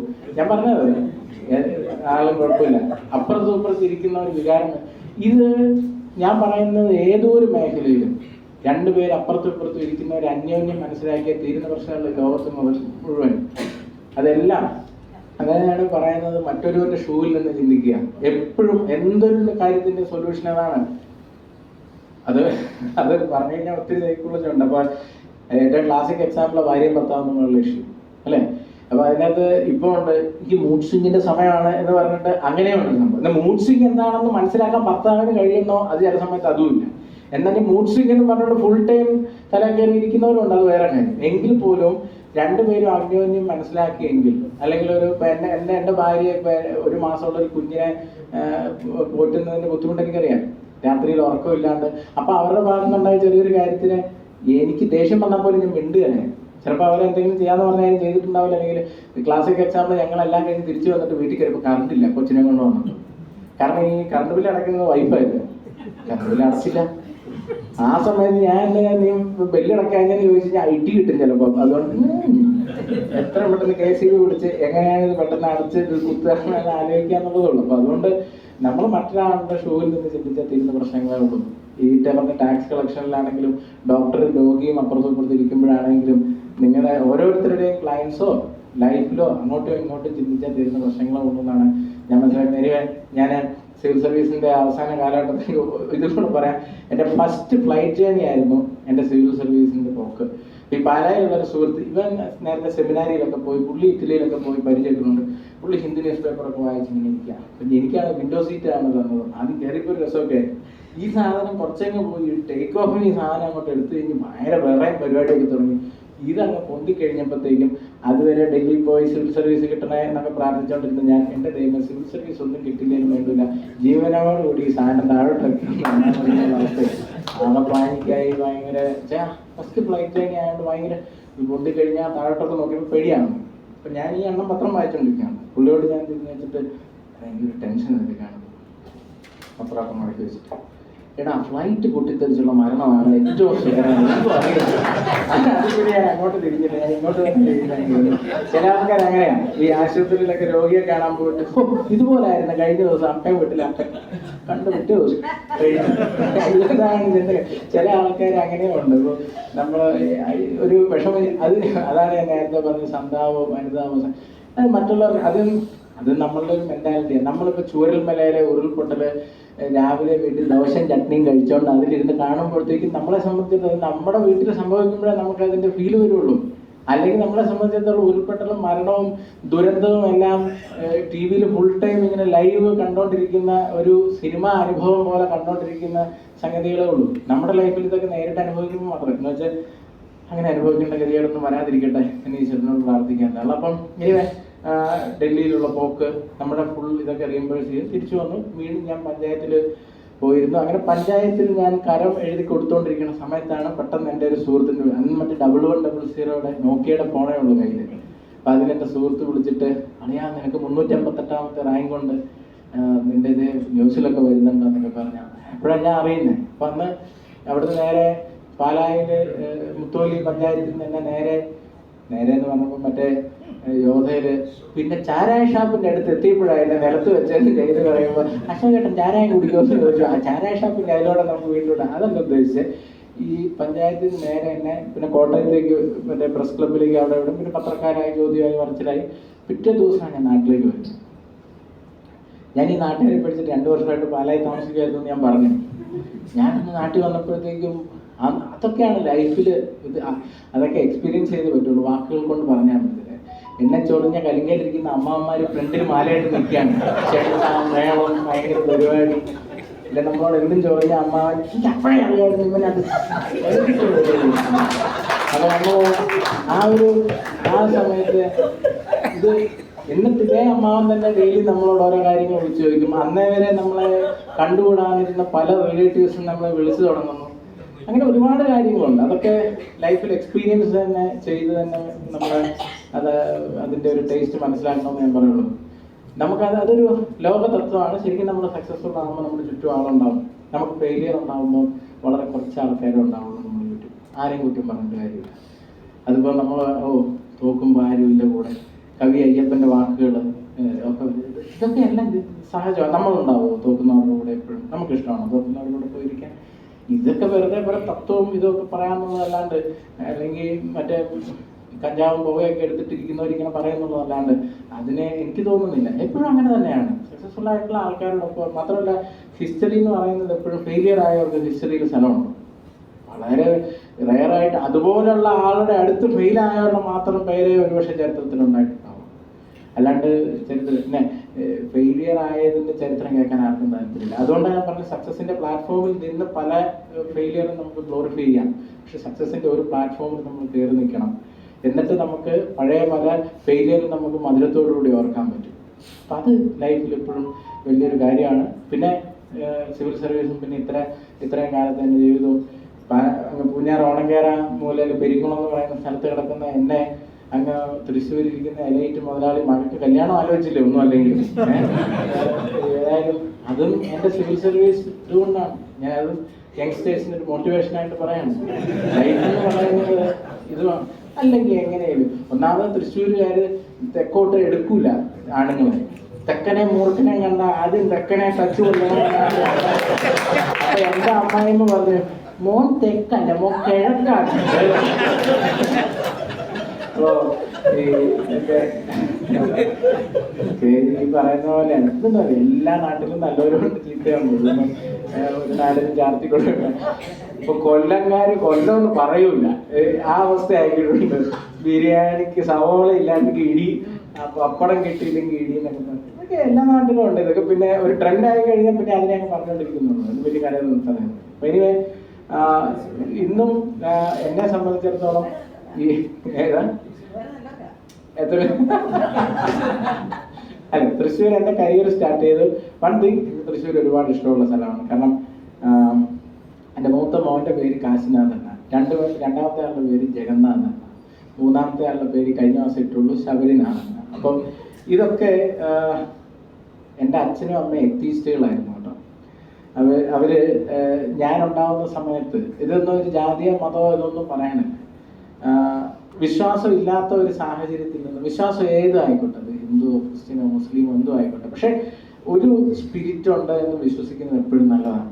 അതാണ് ഞാൻ നേരത്തെ പറഞ്ഞു, എനിക്ക് കൈക്കൊണ്ടായ ആ ഒരു ആക്സിഡന്റിന് അന്ന് വിഷമിച്ചപ്പോൾ ഇന്ന് ഞാൻ തിരിച്ച് ചിന്തിക്കുന്നത്, എന്നെ അങ്ങനെ ചിന്തിക്കാനെങ്കിലും പ്രേരിപ്പിക്കുന്നത് ആ ഒരു ദൈവഭയം ഉള്ളതുകൊണ്ടും ആ ഒരു ഭക്തി ഉള്ളതുകൊണ്ടാണ്. അത് നമുക്ക് തരുന്ന, അത് നേരത്തെ പറഞ്ഞു, നമുക്കൊരു വലിയൊരു വിഷൻ ഉണ്ടാവുന്ന ഒരു ഫോക്കസ് ഉണ്ടാണ്. ആ ഫോക്കസിൽ നമുക്ക് ആ ഒരു വിഷനിലേക്കുള്ള ആ ഒരു നമുക്ക് ഡിസ്ട്രാക്റ്റഡ് ആകാതെ ഇരിക്കാൻ ഒരു പരിധി വരെ നമ്മളെ ഹെൽപ്പ് ചെയ്യുന്നത് സ്പിരിച്വാലിറ്റിയാണ്. ഏത് മതത്തിലേ ആയിക്കോട്ടെ, നമ്മൾ പിന്നെ വ്രതം എടുക്കുന്നതോ അല്ലെങ്കിൽ അതിൻ്റെ ഭാഗമാകുന്നതോ ഒക്കെ എന്നെ സംബന്ധിച്ച് ഞാൻ ഇപ്പോഴും എടുക്കുന്നത്. ഞാൻ സിവിൽ സർവീസ് കാലഘട്ടത്തൊക്കെയാണ് അതിലേക്ക് ഞാൻ തിരിഞ്ഞത്. പിന്നെ ഒരു മിറക്കിൾ പോലെ ഞാൻ തൃശ്ശൂർ എത്തിയത്. ഞാൻ പറയാൻ കാര്യം, ഞാൻ ഡെയിലി വടക്കനാഥ ക്ഷേത്രത്തിൽ പോയത് എൻ്റെ വലിയൊരു സുഹൃത്ത് വലയം തന്നെ ആ ക്ഷേത്രത്തിൻ്റെ ചുറ്റുപാടിൽ നിന്നാണ്. പിന്നീട് അവിടെ എല്ലാത്തിലേക്കും ഇൻവോൾവ് ചെയ്യാൻ തുടങ്ങി. അങ്ങനെയാണ് എൻ്റെ മൂത്ത മോൻ ആ പേര് ഞാൻ ഇട്ടത്. അപ്പം ഇതൊക്കെ എൻ്റെ ലൈഫിൽ സംഭവിച്ച കുറേ കാര്യങ്ങളാണ്. അത് എന്നെ സംബന്ധിച്ച് ഏതിലും ആയിക്കോട്ടെ. അപ്പോൾ വിശ്വാസവും ഇതിൻ്റെ ഒരു ഭാഗമാണെന്ന് പറഞ്ഞു വെച്ചെന്നുള്ളത് എത്രത്തോളം നിങ്ങൾക്ക് കണക്ട് ചെയ്യാൻ പറ്റുമെന്ന് എനിക്കറിയില്ല. പക്ഷെ എല്ലാ വിശ്വാസം, തുമ്മിയതിനും ചീറ്റിയതിനും വിശ്വാസമായിട്ട് പോകുന്ന അന്ധവിശ്വാസം, അത് വേറെ കാര്യം. കണ്ട ജോലിസിനെയൊക്കെ കണ്ട് അയ്യോ നാളെ ഇത്ര മണി കഴിഞ്ഞ് ഇറങ്ങാൻ പാടുള്ളൂ, ഇല്ലെങ്കിൽ തല തേങ്ങാൻ വീഴും, ഇമാതിരി സാധനമൊക്കെ മണ്ടത്തരം. അതല്ലാണ്ടൊരു ദൈവഭയം ഉണ്ടാകുന്നത് നല്ലതാണ്. കാരണം അതൊരു നമ്മുടെ സൊസൈറ്റിയിൽ ഒരു സ്ട്രക്ചർ ഉണ്ടാക്കി വെച്ചാണ്. പണ്ട് നമ്മളൊരു പരിധി വരെ പേരൻസിനെ പേടിക്കുമായിരുന്നു. അത് കഴിഞ്ഞ് നമ്മൾ പതിയെ ടീച്ചേഴ്സിനെയും സൊസൈറ്റീനെയൊക്കെ പേടിച്ചാണ് എപ്പോഴും അവസാനം വരെ നമ്മൾ സൊസൈറ്റീനെയെങ്കിലും ഭയന്നിരുന്നു. അതെന്ത് നഷ്ടപ്പെടുന്നോ ആ നഷ്ടപ്പെടുത്തരുന്ന അതും ഞാൻ പറഞ്ഞു കേൾക്കും. ഇപ്പം വലിയൊരു ചർച്ചാ വിഷയമാണ്. ഒരുപക്ഷെ യങ്സ്റ്റേഴ്സിനെ എല്ലാം പറഞ്ഞ് വീട്ടിലുള്ള കാരണവന്മാരും അങ്ങനെയായി വന്ന് എന്താടാ നിനക്കൊരു മണം, നിന്റെ കണ്ണെന്നാടാ ചുവന്നിരിക്കുന്നത്, നിന്റെ ATM കാർഡിൽ എന്നാടാ വെളുത്ത പൊടി, ഇനിയാതി സാധനങ്ങളൊക്കെ എന്നാന്ന് വെച്ച് കഴിഞ്ഞാൽ ഈ പിള്ളേർ അതും രണ്ടു വശമുണ്ട് കേട്ടോ. ഞാൻ പലപ്പോഴും ഈ സ്കൂളിലും കോളേജിലും സംസാരിക്കുന്നത് രണ്ടായിട്ട് സംസാരിക്കും എന്ന് പറഞ്ഞ പോലെയാണ്. അതായത് പലപ്പോഴും ഈ കാര്യങ്ങളുണ്ട്, അറ്റ് ദ സെയിം ടൈം ഇതിൽ കുറേ യാഥാർത്ഥ്യമുണ്ട്. യങ്സ്റ്റേഴ്സ് എന്തുകൊണ്ട് ഇതിന്റെ പുറകിലേക്ക് പോകുന്നു? പണ്ട് നമ്മുടെയൊക്കെ ചെറുപ്പത്തിൽ എനിക്ക് പക്ഷേ എന്നെക്കാളും സീനിയർ ആയിട്ടുള്ള ആൾക്കാർക്ക് നിങ്ങൾക്ക് കണക്ട് ചെയ്യാൻ പറ്റും. ഇനി എൻ്റെ കാലത്ത് പോലും കണക്ട് ചെയ്യാൻ പറ്റും. ദൂരദർശനിൽ 4 മണിക്ക് ഒരു സിനിമ കാത്തിരുന്ന് ലാസ്റ്റ് വരുന്നത് അടൂർ ഗോപാലകൃഷ്ണൻ സാറിന്റെ ആദാമിന്റെ വാരിയലും മറ്റേ മതിലുകളും ഒക്കെ ആയിരിക്കും വരുന്നത്. എന്നാലും നമ്മൾ അടുത്ത ആഴ്ച മോഹൻലാലിന്റെ ഏതെങ്കിലും അടിപൊളി സിനിമ വരുമായിരിക്കും, അല്ലെങ്കിൽ മമ്മൂട്ടിയുടെ ഏതെങ്കിലും അടിപൊളി സിനിമ വരുമായിരിക്കും എന്ന് കാത്തിരുന്ന സമയമുണ്ട്. ഇപ്പോഴത്തെ കുട്ടികൾക്ക് ഒരു സിനിമ മുഴുവൻ നിന്ന് കാണാനുള്ള പേഷ്യൻസ് ഇല്ല. ഫാസ്റ്റ് ഫോർവേഡ് ചെയ്യും, ചാനൽ മാറ്റിക്കൊണ്ടിരിക്കും, OTT പ്ലാറ്റ്ഫോം മാറ്റിക്കൊണ്ടിരിക്കും. കാരണം നമ്പർ ഓഫ് ഓപ്ഷനാണ്. അവരെ കുറ്റം പറഞ്ഞിട്ട് കാര്യമുണ്ടോ? ഇത് നമ്മൾ വീട്ടിൽ റിസോഴ്സ് കൊടുക്കുന്നത് പോലെയാണ് എന്ന് വെച്ചോണ്ടത് അവരുടെ കാണുക വെച്ചിട്ട് ഉണ്ടായിട്ട് ലിമിറ്റ് ചെയ്യുന്നുള്ള തോന്നൽ ഉണ്ടാക്കുകയും ചെയ്യുന്നത് ശരിയല്ല. പക്ഷെ അറ്റ് ദ സെയിം ടൈം ഇത് അപ്പം ആ ലഹരി അല്ലെങ്കിൽ ആ കാത്തിരിപ്പിൽ നിന്ന് കിട്ടുന്നതിന്റെ സുഖം, അല്ലെങ്കിൽ ഞാൻ നേരത്തെ പറഞ്ഞതുപോലെ വർഷത്തിൽ ഒരിക്കൽ കായ്ക്കുന്ന മാവിന്റെ മാങ്ങ കാറ്റ് വീശുമ്പോൾ ഓടിപ്പോയി അടികൂടി എടുത്ത് അതിന്റെ ഞെടുപ്പൊന്ന് അരച്ചിട്ട് ഏതെങ്കിലും മഴവെള്ളത്തിൽ എവിടെയെങ്കിലും കഴുകിയിട്ട് കഴിച്ചു നിന്നുമ്പോൾ ഉണ്ടായിരുന്നൊരു സുഖം ഉണ്ടായിരുന്നു. അത് ഇപ്പം മറ്റേ മറ്റേ ഹൈപ്പർ മാർക്കറ്റിൽ പോയിട്ട് മുന്തി ഇത് കൊണ്ടുവന്നിട്ട് ചെത്തി തിന്നാൻ കിട്ടൂല ആ സാധനം. അപ്പം ഇതിലൊക്കെ നമുക്ക് കുറേ ലഹരികൾ നമ്മുടെ ലൈഫിലുണ്ടായിരുന്നു. ഈ കാത്തിരുന്നിടത്തും കാത്തിരുന്ന് കാണുന്ന ജംഗിൾ ബുക്കും, കാത്തിരുന്ന് 4 മണിക്ക് കാണുന്ന സിനിമയും, കാത്തിരുന്ന് വെള്ളിയാഴ്ച 9:30 ഒരു ഹിന്ദി സിനിമ വരും, അമിതാഭ് ബച്ചൻ്റെ ഷോലയൊക്കെ വരുമ്പോൾ അച്ഛനും അമ്മയും നമ്മളൊക്കെ ഇരുന്ന് മുറി ഹിന്ദിയൊക്കെ ഉള്ളത് വെച്ചൊക്കെ അത് കേട്ടും മനസ്സിലാക്കിയും അത് എൻജോയ് ചെയ്ത് പോകുന്ന ഒരു കാലത്തിന് ഒരുപാട് ലഹരി ഉണ്ടായിരുന്നു. എന്തിനാണ് പറയുന്നത്, പ്രേമത്തിന് പോലും അന്നുണ്ടായിരുന്ന ലഹരി എന്നുണ്ടോ എന്ന് എനിക്ക് സംശയമാണ്. കാരണം മാംസനിബദ്ധമായി പോകുന്ന, മാംസനിബദ്ധമല്ല അനുരാഗം എന്ന് പറഞ്ഞ നമ്മളുടെ കവികളും കലാകാരന്മാരും ഒക്കെ അത് നഷ്ടപ്പെട്ടു. അപ്പം അതിലേക്കൊക്കെ ഒത്തിരി ആരെയും കുറ്റം പറഞ്ഞിട്ട് കാര്യമില്ല. വേൾഡ് ഫാസ്റ്റ് ആയപ്പോൾ അറിയാതെ സംഭവിച്ചു പോയ കാര്യങ്ങളാണ്. യങ്സ്റ്റേഴ്സിനെ പറഞ്ഞിട്ട് കാര്യമില്ല. ഇതൊരു ജനറേഷൻ ഗ്യാപ്പ് ഉണ്ടാക്കി. ഞാൻ നേരത്തെ പറഞ്ഞ പോലെ ഇതൊക്കെ പറയുമ്പോൾ തന്ത വൈബ് എന്ന് പറയുന്നിടത്തുനിന്നാണ് ജനറേഷൻ ഗ്യാപ്പ് ഉള്ളത്.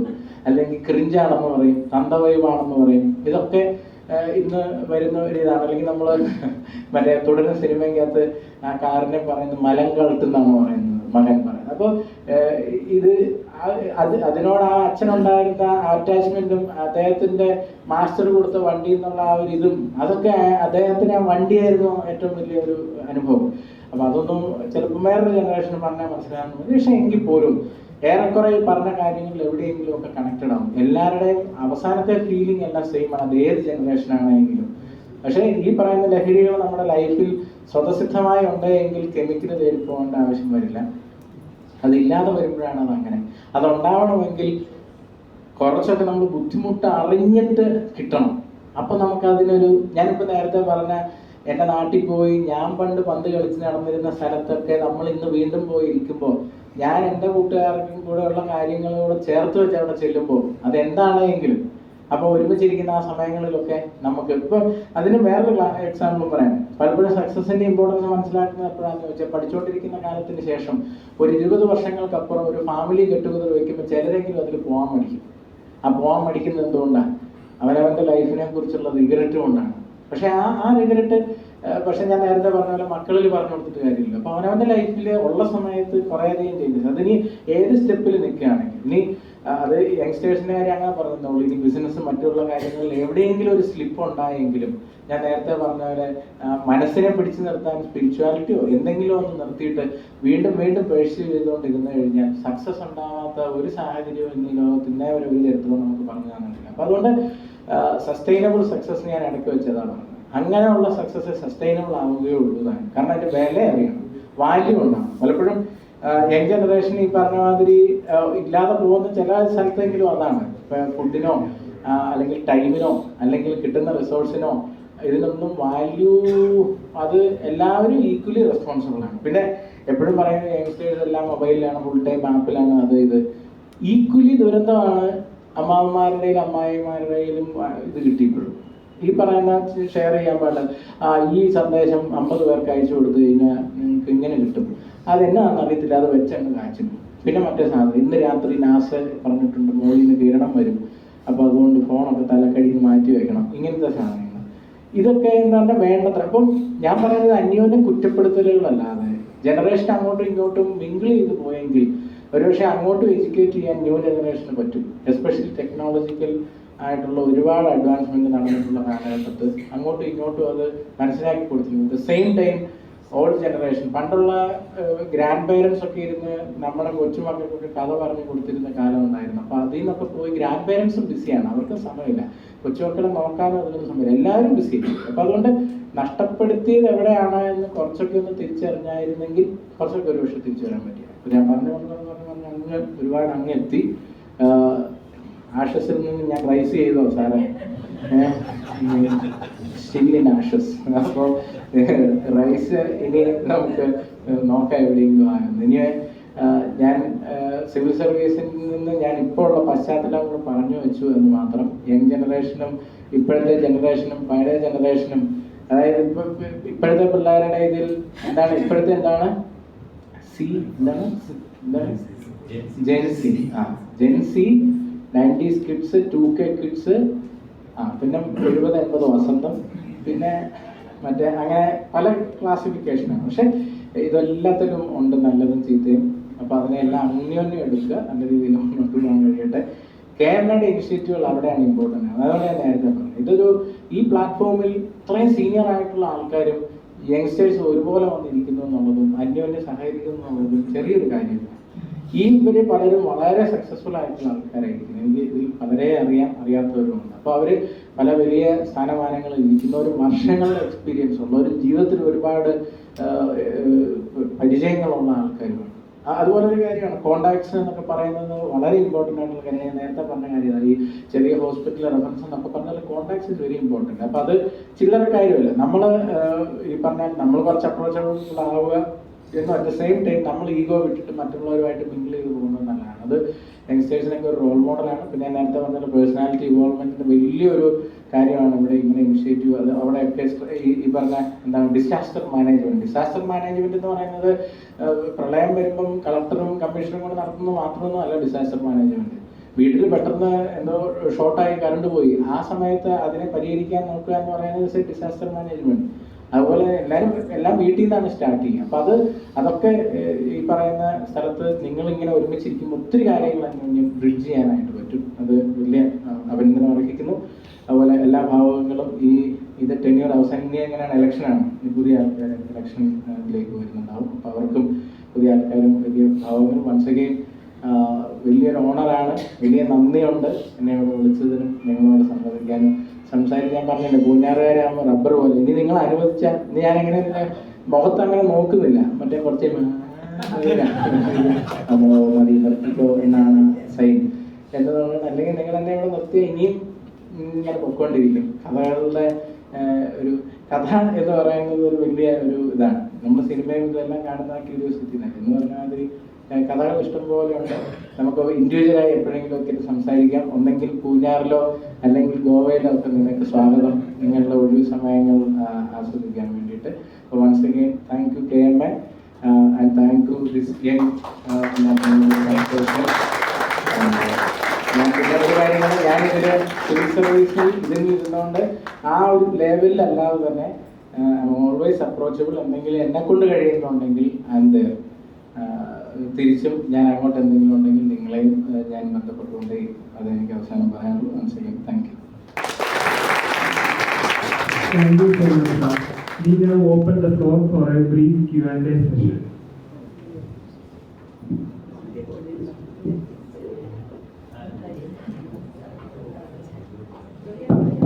We will just take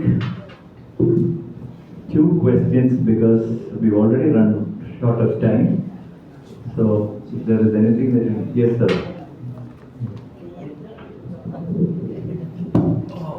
Thank you, sir, for a very inspiring, humorous, and brilliant narration extempore. My question is, you're a high IT officer. I'm using IT because you said you should not use income tax. So IT can also stand for information technology. My question is, India is one of the most religious countries in the world. For example, the Kumbh Mela, Mahakumbh Mela is the only human gathering which can be seen from the satellite outer space. At the same time, the corruption is mounting in our country. In the last 2 weeks, I read about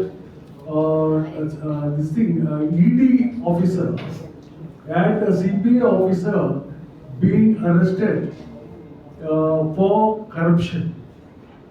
So how do you reconcile psychologically these two paradoxical situations at this moment in our country? Okay, sure.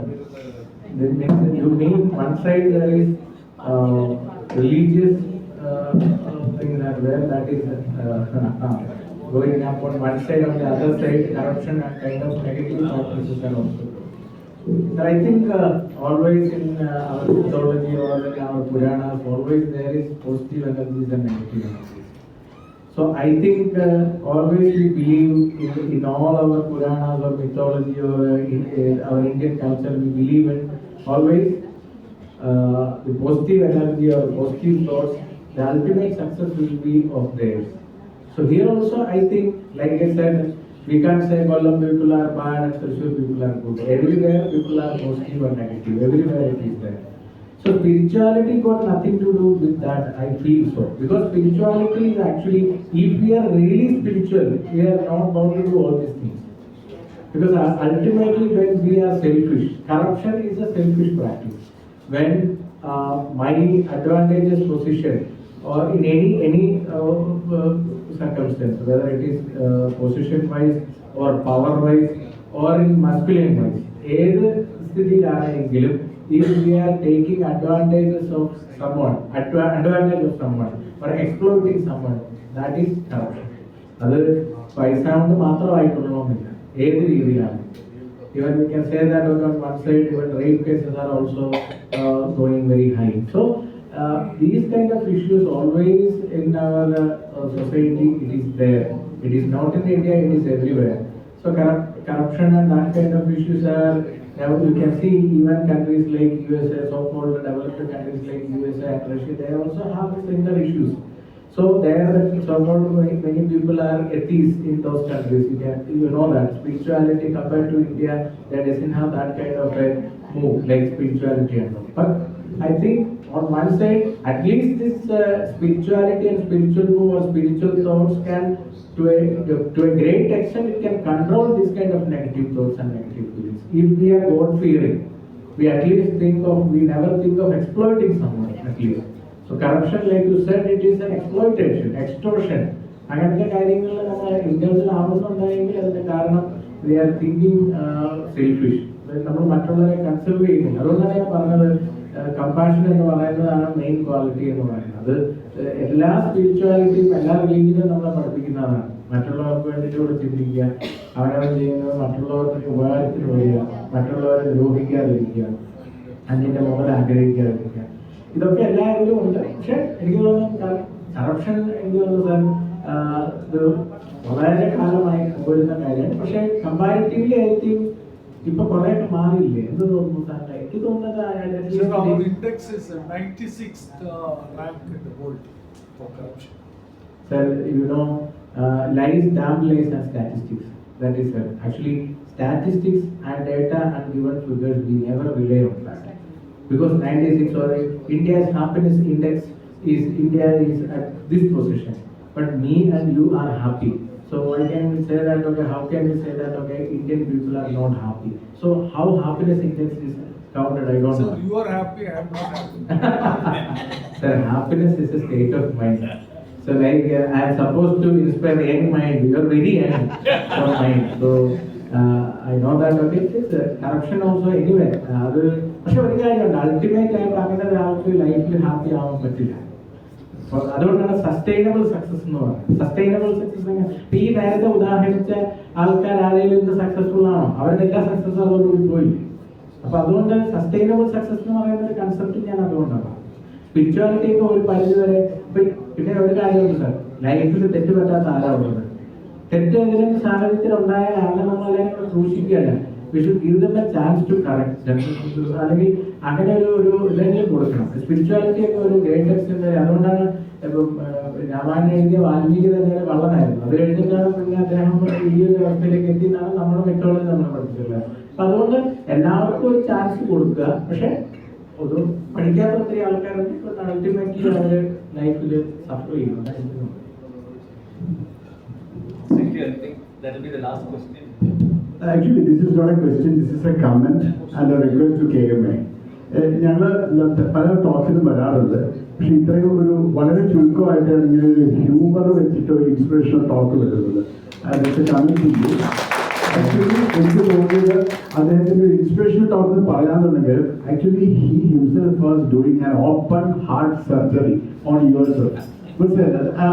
എൻ്റെ request to KMA also ഒരു please combine serious talks, ബലം പിടിച്ചിട്ടുള്ള talk. ഞാൻ പറയുന്നത് ഇങ്ങനത്തെ ദേഹത്ത് ധാരാളം മസിലുണ്ടെങ്കിലും സംസാരത്തിൽ ഒരു മസിലുകൊണ്ടുമില്ല. അപ്പോൾ അങ്ങനത്തെ ഒരു സ്പീക്കേഴ്സിനെ കൊണ്ടുവന്ന് ഒരു തരം മോർ ഓപ്പൺ ഹാർട്ട് സർജറീസോടെ ഒരു ബാലൻസ് ഡയറ്റ് ആക്കാൻ ഒരു റിക്വസ്റ്റ്. Okay, thank you. അല്ല, സത്യം പറഞ്ഞ ഇത്രയും ഇദ്ദേഹം ഹ്യൂമറസ് ആണ്. ഞങ്ങൾ തമ്മിൽ ഇന്ററാക്ട് ചെയ്തിട്ടുണ്ട് നേരത്തെ. എന്നാൽ പോലും ഇത്രയും ഈ രീതിയിൽ ഇദ്ദേഹം ഇത്ര ഹ്യൂമറസ് ആയിട്ട് ഇദ്ദേഹത്തിന്റെ ലൈഫ് എന്താണ്, ഞാനാണ് ആക്ച്വലി ടോപ്പിക് ഇട്ടതും ടോപ്പിക് അങ്ങോട്ട് അയച്ചു കൊടുത്തതും. Shall we go ahead with this topic എന്ന് ചോദിച്ചപ്പോൾ പുള്ളി തംസ് അപ്പ് ഇട്ടു, ഗോ അഹെഡ് എന്ന് പറഞ്ഞു. But I didn't know that he would bring so much of humor into this. And thank you very much for that comment. And once again, thank you very much, Mr. Jyotish Mohan, for this great inspiring talk. This is truly inspiring from the heart. So once again, a big thanks. ഇതൊക്കെ അങ്ങനെ ഒരു കാരണം അങ്ങനെ സംസാരിച്ചാൽ ഇപ്പോൾ ഇവിടെ ഇരിക്കുന്ന പല ഏജ് കാറ്റഗറിയിലുള്ള ആൾക്കാരുണ്ട്. നമ്മളെല്ലാം കണക്ട് ചെയ്യുന്ന പൊതുവിൽ എല്ലാവരും എൻജോയ് ചെയ്യുന്ന ഒരു വികാരം ഹ്യൂമറാണ്. പിന്നെ ഇപ്പോഴത്തെ ജോസാറൊക്കെ ഞാൻ പൂട്ടോ തുടങ്ങി കഴിയുമ്പോൾ അദ്ദേഹം എപ്പോഴും പോയില്ല പോയി. അപ്പം ഞാൻ ഒരു പക്ഷേ ഇടയ്ക്കിരുന്ന് പറഞ്ഞ തമാശം ഇടയ്ക്ക് നമ്മളൊരു ബുക്ക് പോലും വായിക്കുമ്പോൾ ക്യൂരിയസ് ആയി വായിച്ച് തീർക്കുന്നെങ്കിൽ അതിനകത്ത് എന്തെങ്കിലും ഒരു ക്യൂരിയോസിറ്റി ഒളിപ്പിച്ചു വെക്കുന്നതുകൊണ്ടാണ്. തമാശ എന്ന് പറയുന്നതിൻ്റെ അകത്തും കുറെ കാര്യങ്ങൾ ഇങ്ങനെ അപ്പൊ കേട്ടിരിക്കുന്നവർക്ക് ഇൻട്രസ്റ്റിംഗ് ആയാല് കുറച്ചേരം അല്ലെങ്കിൽ നിങ്ങളൊക്കെ വാക്കുകളിച്ച് രണ്ടുപേരും എണീറ്റ് വാങ്ങി തുടങ്ങിയാൽ ഞാൻ ഈ ഞാൻ ഡിസപ്പോയിൻറ്റഡ് ആവുന്നതാണ്. അപ്പോൾ നിങ്ങളുടെ ഇങ്ങോട്ട് തന്ന ഒരു റെസ്പോൺസും ഭയങ്കര നല്ലതായിരുന്നു. അതുകൊണ്ടാണ് ഞാൻ പോലും അറിഞ്ഞില്ല ഇത്ര നേരം ഞാൻ സംസാരിച്ചത്. ആക്ച്വലി ഞാൻ ഇന്ന് രാവിലെ ഒരു പാരസിറ്റാമോൾ ഒക്കെ കഴിച്ച് എനിക്ക് വൈകുന്നേരം എന്താണെന്നൊന്നും അറിയില്ലായിരുന്നു. ആക്ച്വലി എൻ്റെ ഹെൽത്ത് ഇച്ചിരി മോശമായിരുന്നു. പക്ഷെ ഇവിടെ വന്ന് നിങ്ങളുടെ ഒരു പോസിറ്റീവ് എനർജി, ഞാനിത് വെറുതെ അങ്ങ് പറയുന്നില്ല, ഞാൻ പോലും അറിഞ്ഞില്ല ഇത്ര നേരം. എനിക്ക് ചെറിയ തലവേദനയൊക്കെ ഉണ്ടായിരുന്നു, പക്ഷെ ഞാൻ പോലും അറിയാതെ സംസാരിച്ചെങ്കിൽ നിങ്ങൾ ഓരോരുത്തരും ഇങ്ങോട്ട് തന്ന ഒരു വൈബ്രേഷൻ, ഇങ്ങോട്ട് തന്ന ഒരു എനർജി വളരെ പോസിറ്റീവായിരുന്നു. അതിന് ഒരുപാട് thanks. Thank you everyone. I now invite Mr. Binu George, member of Young Minds KMA, for the vote of thanks.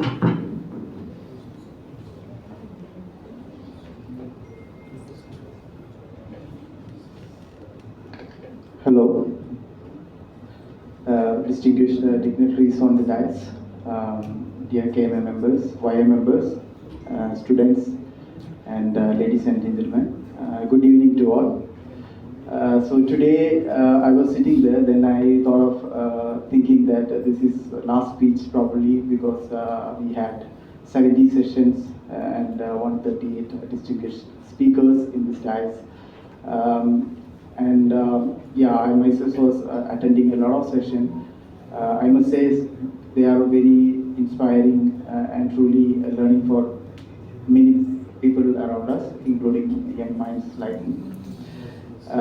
Thanks for all these opportunities. So today I want to start with Mr. Jyotish. Like mentioned, I think this year this was the first or one of the session I saw many smiling faces throughout the talk. I was sitting there and I was seeing everybody smiling, irrespective of the age. So thank you, Jyotish, for truly inspiring talk. Ultimately, I believe that God try to communicate through people, and we will have situation, we learn, we adapt, and we rise and we grow. That was the message which was delivered in a high level, I believe. Thanks for that. Next, I just want to congratulate Mr. Miku. I met him when I joined KMA this year. I joined in October, I believe. Ever since I am seeing plenty of people, and Bipu was leading KMA from front. We had amazing events, amazing sessions, a great year, I would say, and very thanks for that, and we look forward towards the next inspiring year. I would like to now give thanks to Mr. Aljays Khalid. I've been seeing him on and off the dais, and everybody was talking about how he's bringing a lot of guests and the efforts he was putting into that. Like mentioned, they were all helpful, and it is eventually going to help our state and country and the world in building leadership qualities. And thanks for all your efforts, sir.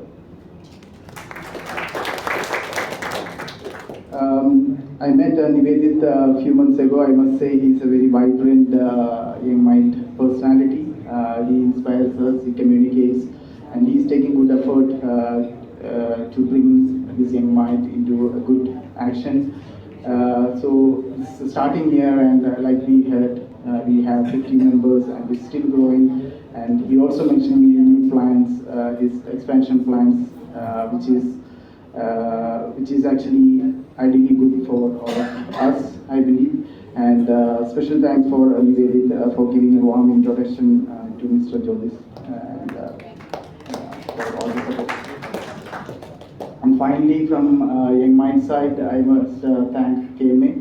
I must personally say I'm called young in the world only from KMA, despite my fantastic hairstyle. So thanks for that. Thanks for giving such opportunity for young minds and young people. I again believe this is going to impact our growth to become a developed country. Thank you all. Have a fantastic evening ahead, and wish you a pleasant evening. Thank you, sir. Now I would like to invite our President of KMA, Mr. Bibu Punuran, to hand over a token of appreciation to our chief guest. Yes, please.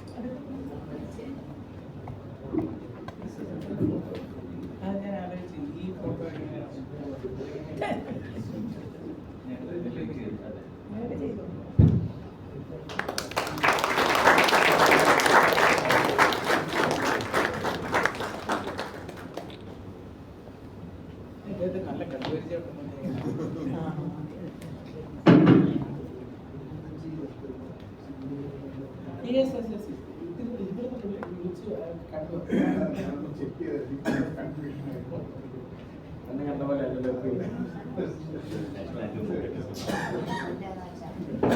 you, sir. To conclude this evening's program, may I request everyone to rise for the national anthem.